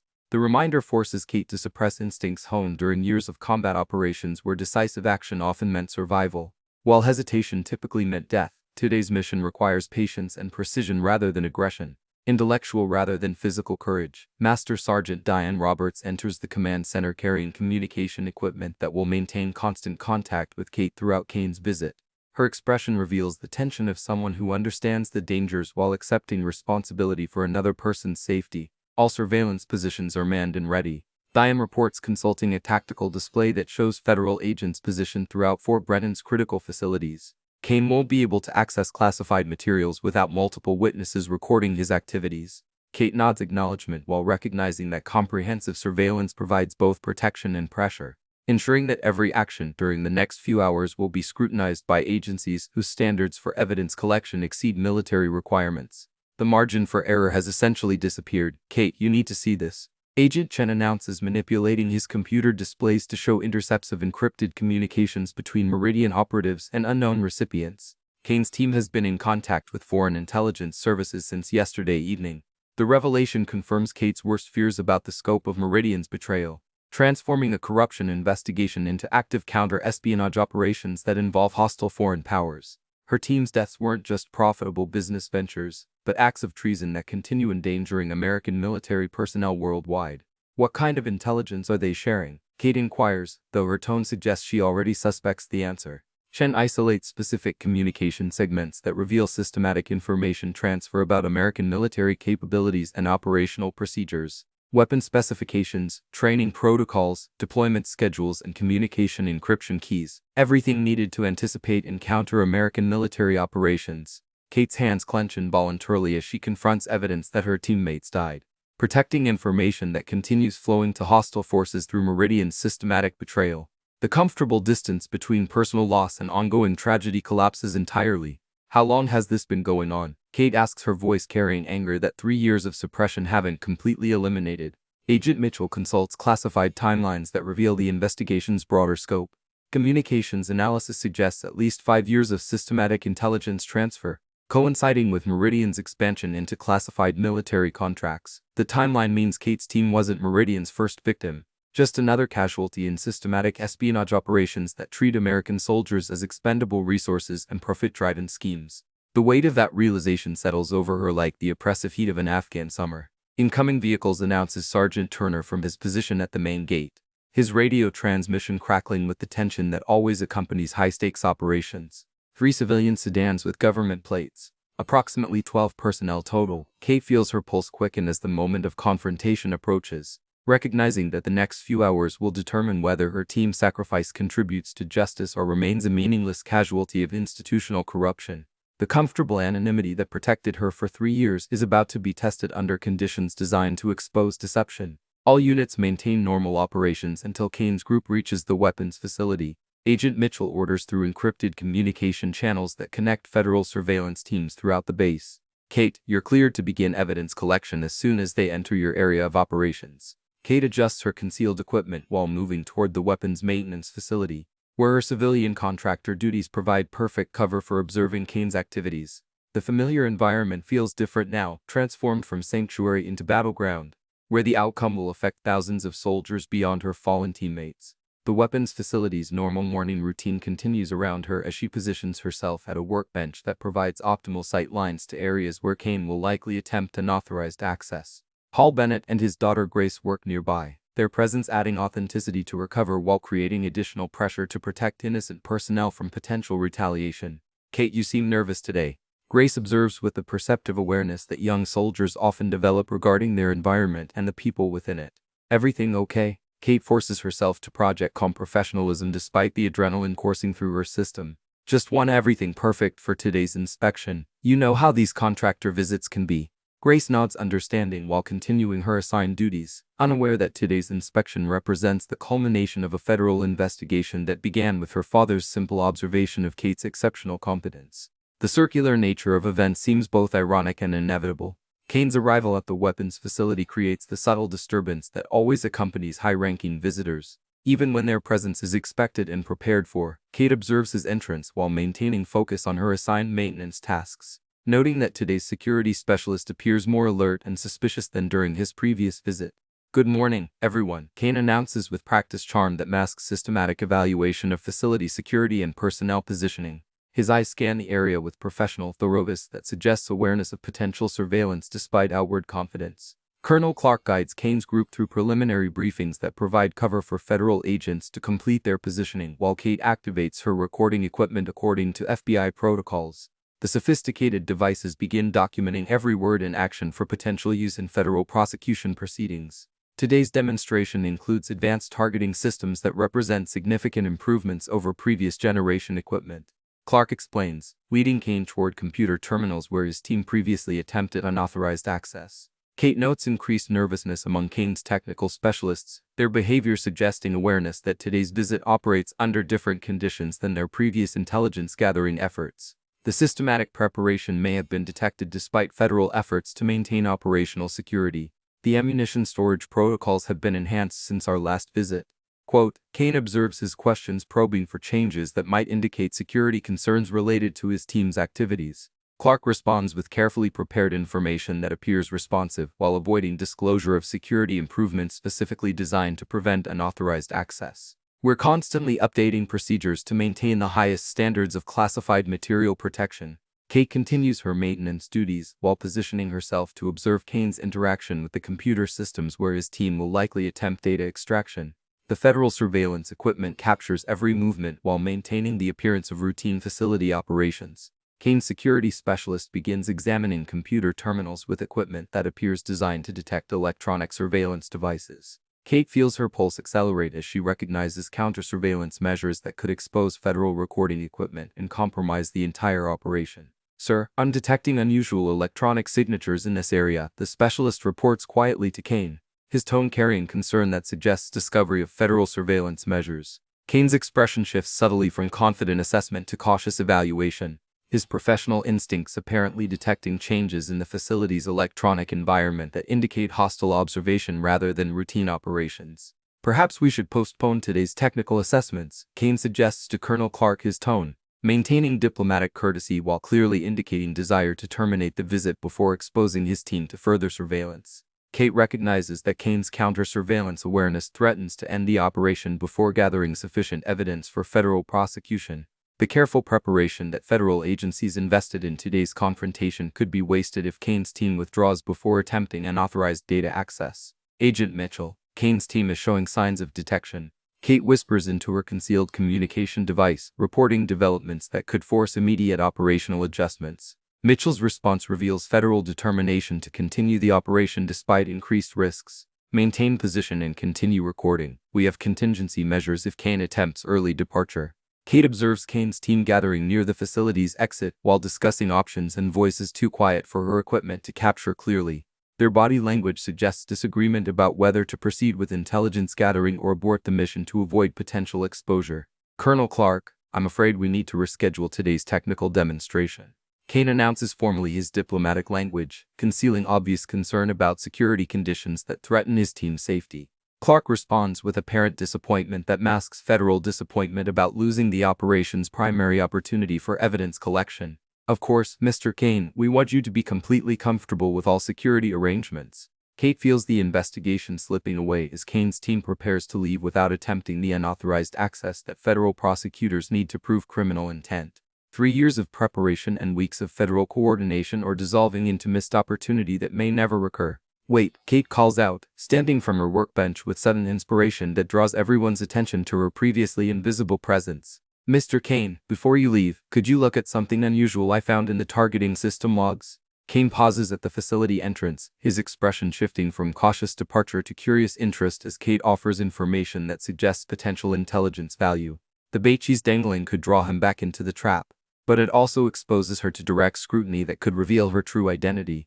What kind of anomalies? Kane inquires, his professional curiosity apparently overriding security concerns as Kate's offer promises access to information his team came to collect.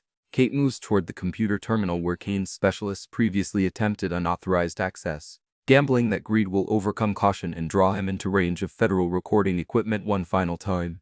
The targeting data shows patterns that don't match normal testing procedures. Kate explains, activating the computer system while noting Kane's renewed interest in technical information that could provide valuable intelligence about American military capabilities.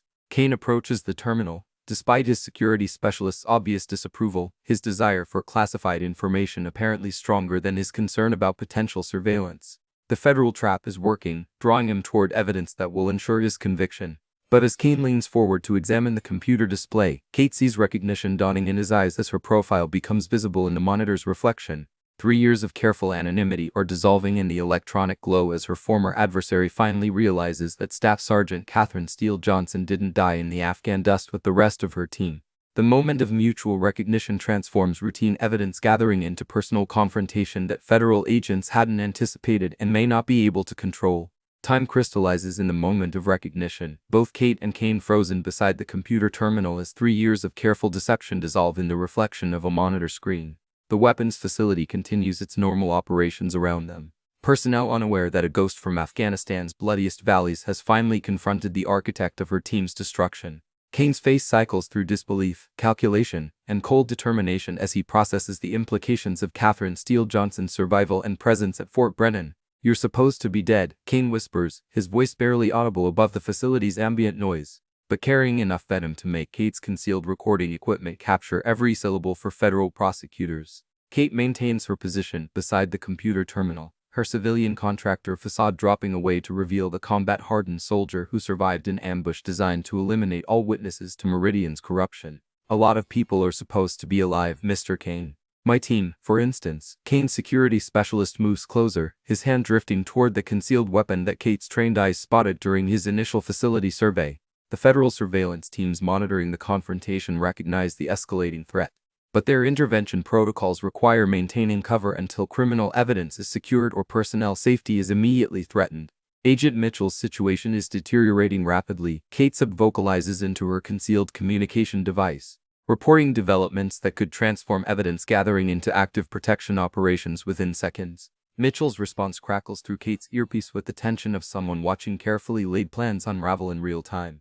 Maintain position if possible. Federal teams are moving to containment positions. but we need definitive evidence of criminal intent before we can act. Kane steps away from the computer terminal, his diplomatic facade replaced by the cold calculation of someone who survived decades in the intelligence community by eliminating threats to his operations. Catherine Steele Johnson died in Kandahar Valley along with the rest of her team. The Army held a funeral, presented flags to families, closed the case. The Army buried empty caskets, Kate replies, her voice carrying the quiet authority of someone who spent 3 years planning for this exact confrontation. I buried the woman I used to be while building evidence of your systematic betrayal of American military personnel. Kane's expression shifts as he recognizes that Kate's survival represents more than personal threat to his activities. Her presence at Fort Bredon, combined with access to classified materials and federal investigation resources, suggests comprehensive exposure of Meridian's operations may be imminent. You have no idea what forces you're dealing with, Kane warns, his tone carrying the arrogance of someone accustomed to operating beyond conventional legal constraints. Meridian Defense Solutions has connections that extend far beyond local military installations. Kate's response reveals preparation that extends beyond personal confrontation to systematic destruction of the corruption network that killed her teammates. I know you've been selling classified intelligence to foreign powers for 5 years. I know my team died because you provided our patrol routes and communication frequencies to hostile forces. I know you're here today to steal more secrets that will get more soldiers killed. Kane's security specialist signals discreetly to other Meridian personnel their coordinated movements, suggesting preparation for immediate departure or direct action depending on how the confrontation develops. Kate recognizes hostile positioning while calculating her tactical options if the situation deteriorates beyond verbal exchange. The targeting system logs you mentioned, Kane says, returning his attention to the computer terminal with obvious effort to maintain operational focus despite the personal complications Kate's presence creates. Show me what you found. Kate realizes that Kane's greed for classified information may override his concern about exposure, providing the federal surveillance teams with evidence of criminal intent that they need for successful prosecution. She activates the computer system while positioning herself to observe Kane's responses to information that will prove his willingness to access unauthorized materials. These targeting patterns suggest testing of classified weapon systems, quote explains, manipulating the display to show information that appears valuable while actually containing carefully prepared false data designed to expose Kane's criminal activities. Kane leans forward to examine the screen, his professional interest in classified military capabilities overcoming his security concerns about Kate's unexpected presence. The federal recording equipment captures his obvious eagerness to access unauthorized information while documenting criminal intent that prosecutors need for conviction. This data could be extremely valuable for security assessments, Kane murmurs, his tone revealing the systematic evaluation that transforms military secrets into profitable intelligence for hostile forces. Kate watches Kane's reaction while noting that his security specialist continues monitoring the facility for potential threats, apparently unaware that federal agents have surrounded their position with sufficient firepower to prevent escape if criminal charges are filed immediately. Mr. Kane, I need you to be very specific about what makes this data valuable, Kate prompts, recognizing that federal prosecutors require explicit statements of criminal intent rather than implied understanding of unauthorized activities. Kane's response provides exactly the evidence that federal agencies have been seeking for months of investigation. Our foreign clients pay extremely well for insights into American targeting capabilities and operational procedures. This information could generate significant revenue through appropriate channels. The admission of systematic intelligence sales to foreign clients recorded on federal surveillance equipment with multiple witnesses present represents the breakthrough that transforms months of suspicion into concrete evidence of treason. Kate feels a surge of satisfaction as her team's sacrifice finally approaches the justice it deserves. Agent Mitchell, we have confession of treason on multiple recording devices, Kate reports through her concealed communication system, providing federal teams with authorization to initiate arrest procedures that will end Kane's espionage operations permanently. Kane suddenly straightens as he recognizes that Kate's questions were designed to extract incriminating statements rather than provide him with genuine intelligence. His expression shifts from confident assessment to desperate calculation as he realizes the federal trap has closed around him completely. You're recording this conversation, Kane states, his tone carrying the cold anger of someone who's been systematically outmaneuvered by an opponent he underestimated. Kate's response reveals the satisfaction of someone who spent 3 years planning for this moment of confrontation and justice. Every word, Mr. Kane, every confession of selling American military secrets to foreign powers, every admission of causing my team's deaths for profit. Kane's security specialist draws his concealed weapon, apparently deciding that eliminating witnesses represents their only remaining option for avoiding federal prosecution. The movement triggers immediate response from federal surveillance teams who've been monitoring the confrontation through electronic surveillance and direct observation. Federal agents, drop your weapons immediately. Agent Mitchell's voice echoes through the facility as FBI personnel emerge from concealed positions throughout the weapons maintenance area, their tactical positioning preventing escape while protecting facility personnel from crossfire.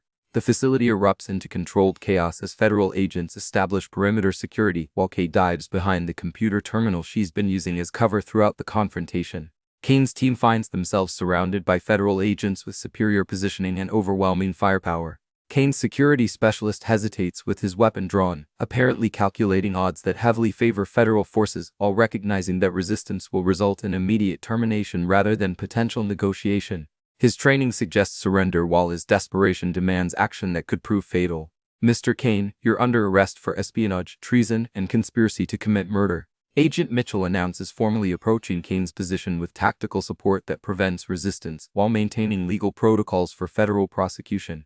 Kane raises his hand slowly, his expression showing resignation mixed with calculation that suggests he's already planning legal defenses and political connections that might mitigate the consequences of his systematic betrayal. His surrender provides closure for Kate while beginning legal proceedings that could reform military contracting permanently. "Catherine Steele Johnson, you have no idea what you've started," Kane warns as federal agents secure his team with handcuffs and begin processing evidence that will support prosecution proceedings. Meridian's operations extend beyond individual contractors to systemic corruption within the defense establishment. Kate emerges from behind the computer terminal, her civilian contractor disguise finally abandoned as she confronts the man whose actions destroyed her team and forced her into 3 years of hiding. The federal agents surrounding Kane represent justice that seemed impossible when she first arrived at Fort Brennan. Seeking anonymous refuge, "I started this investigation to honor my team's sacrifice," Kate replies, her voice carrying the quiet satisfaction of someone who's completed an impossible mission against overwhelming odds. Daniel Brooks, Maria Santos, Tommy Ingwen, they died gathering intelligence about corruption that you personify.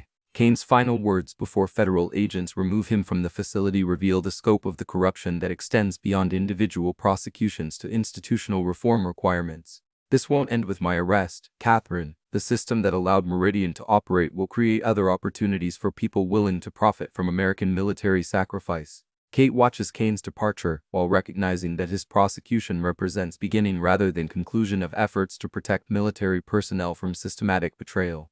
The evidence gathered today will support congressional investigations and policy reforms that could prevent future tragedies like her team's deaths. "Kate, are you injured?" Master Sergeant Diane Roberts asks, approaching her position with obvious concern for her physical and emotional condition after the confrontation she's been preparing for since agreeing to participate in the investigation.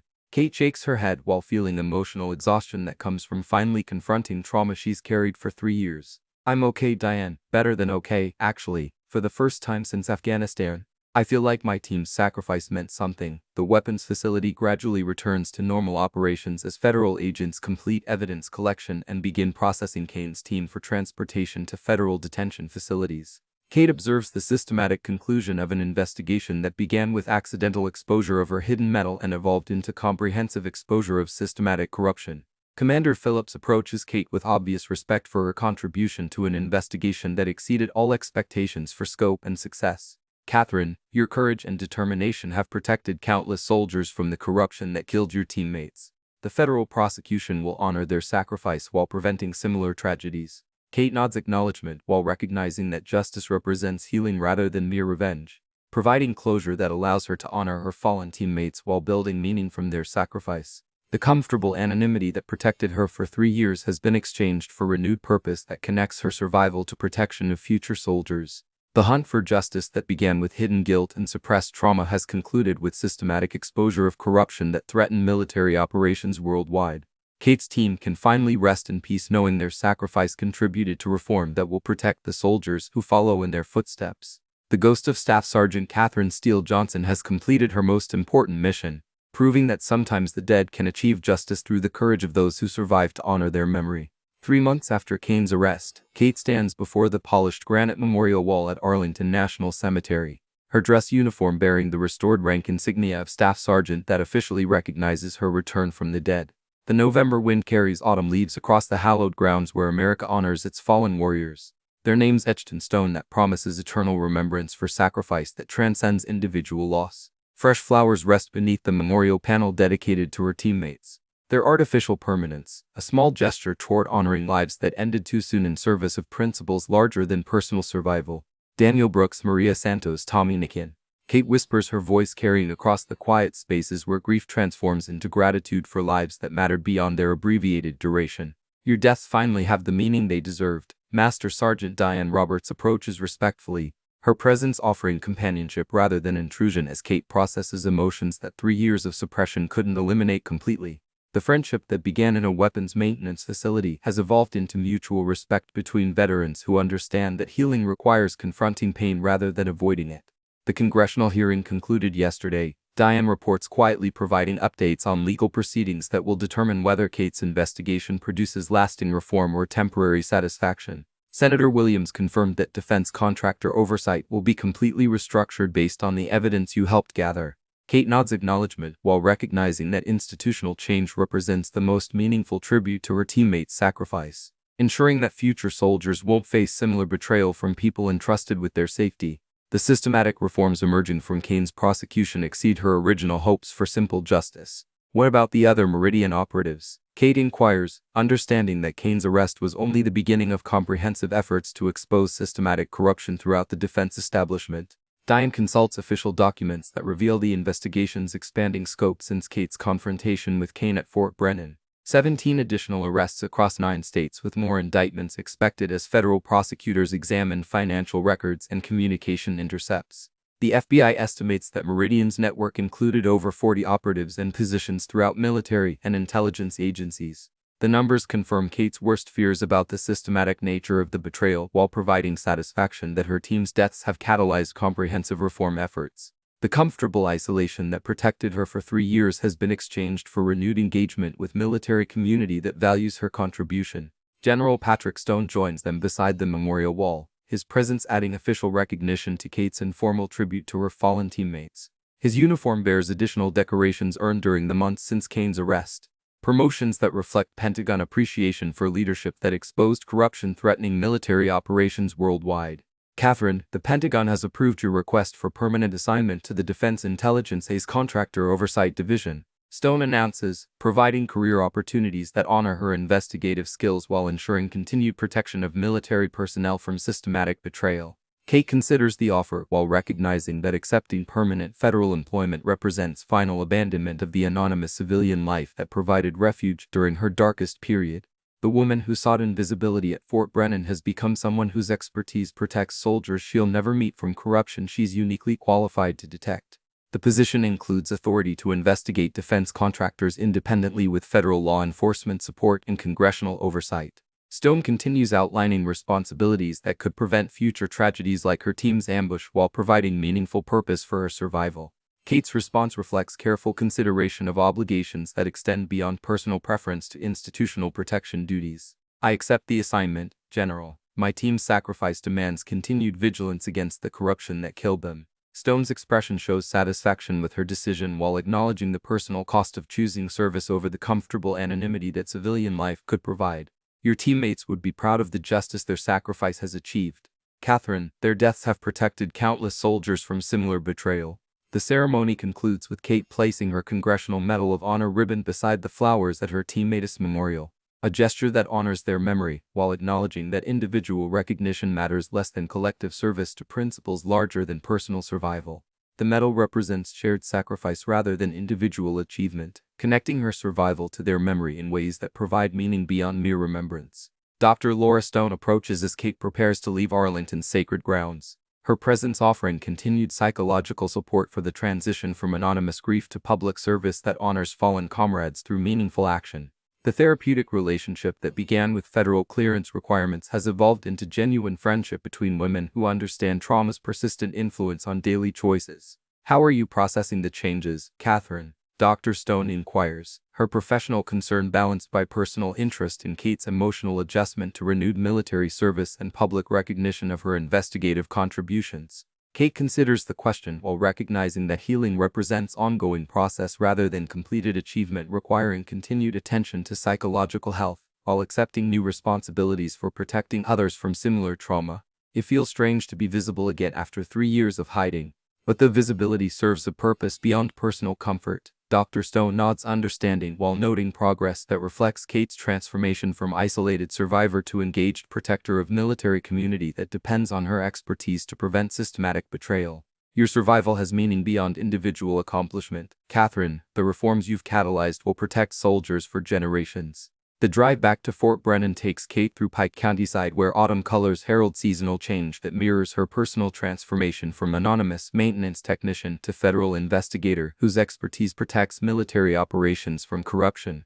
The comfortable predictability of civilian contractor duties has been replaced by challenges that require confronting corruption wherever it emerges within defense establishment. Fort Brennan's weapons maintenance facility seems smaller than Kate remembers, transformed by perspective that comes from understanding how individual competence contributes to institutional integrity that protects soldiers throughout American military operations. Paul Bennett continues supervising daily operations with the same dedication that impressed her during months of careful observation, while his daughter Grace has earned promotion reflecting skills that Kate helped develop during their shared duties. Kate, it's good to see you back in uniform. Paul observes his tone carrying respect for her contribution to an investigation that exceeded everyone's expectations for scope and impact. Grace talks constantly about following your example into military intelligence work. Kate smiles at the news while recognizing that her influence extends beyond immediate investigation results to inspire young soldiers who understand that individual excellence contributes to collective security. Intelligence work requires patience and attention to detail that Grace already demonstrates. She'd be excellent at protecting soldiers from the threats they can't see. Grace approaches with obvious excitement about Kate's return to Fort Brennan, her enthusiasm reflecting admiration for someone who transformed maintenance duties into opportunities for protecting military operations from systematic betrayal. Kate, will you tell me about federal investigation procedures? I'm applying for intelligence training next month. Kate recognizes mentorship opportunities that honor her teammates' memory while developing future protectors of military integrity. Intelligence work starts with careful observation of details that others might miss. Grace, the skills you've learned maintaining weapons apply directly to protecting the soldiers who depend on those weapons. The conversation continues as Kate shares insights gained during months of federal investigation, providing guidance that prepares Grace for career paths that protect military operations from corruption while honoring service members whose sacrifice deserves institutional protection. The knowledge gained through personal trauma becomes teaching opportunity that multiplies protection beyond individual capability. Lieutenant Chris Young joins the discussion with obvious respect for Kate's transformation from civilian contractor to federal investigator, whose expertise shapes policy decisions affecting military operations worldwide.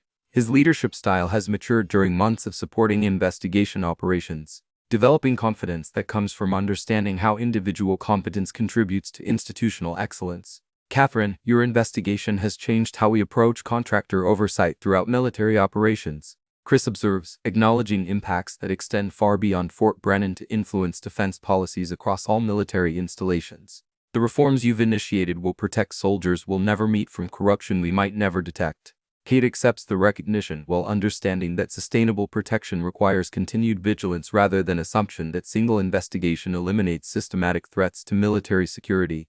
Corruption adapts to countermeasures. Chris, protecting soldiers requires constant attention to evolving threats from people who profit from military sacrifice.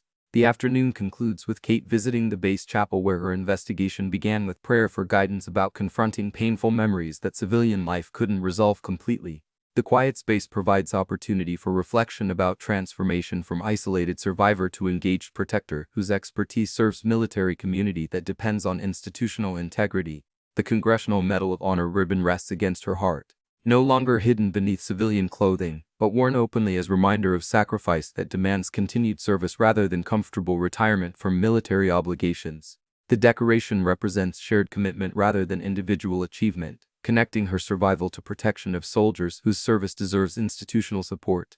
As evening shadows lengthen across Fort Brennan, Kate feels the satisfaction that comes from completing missions that honor fallen comrades while protecting future soldiers from similar betrayal.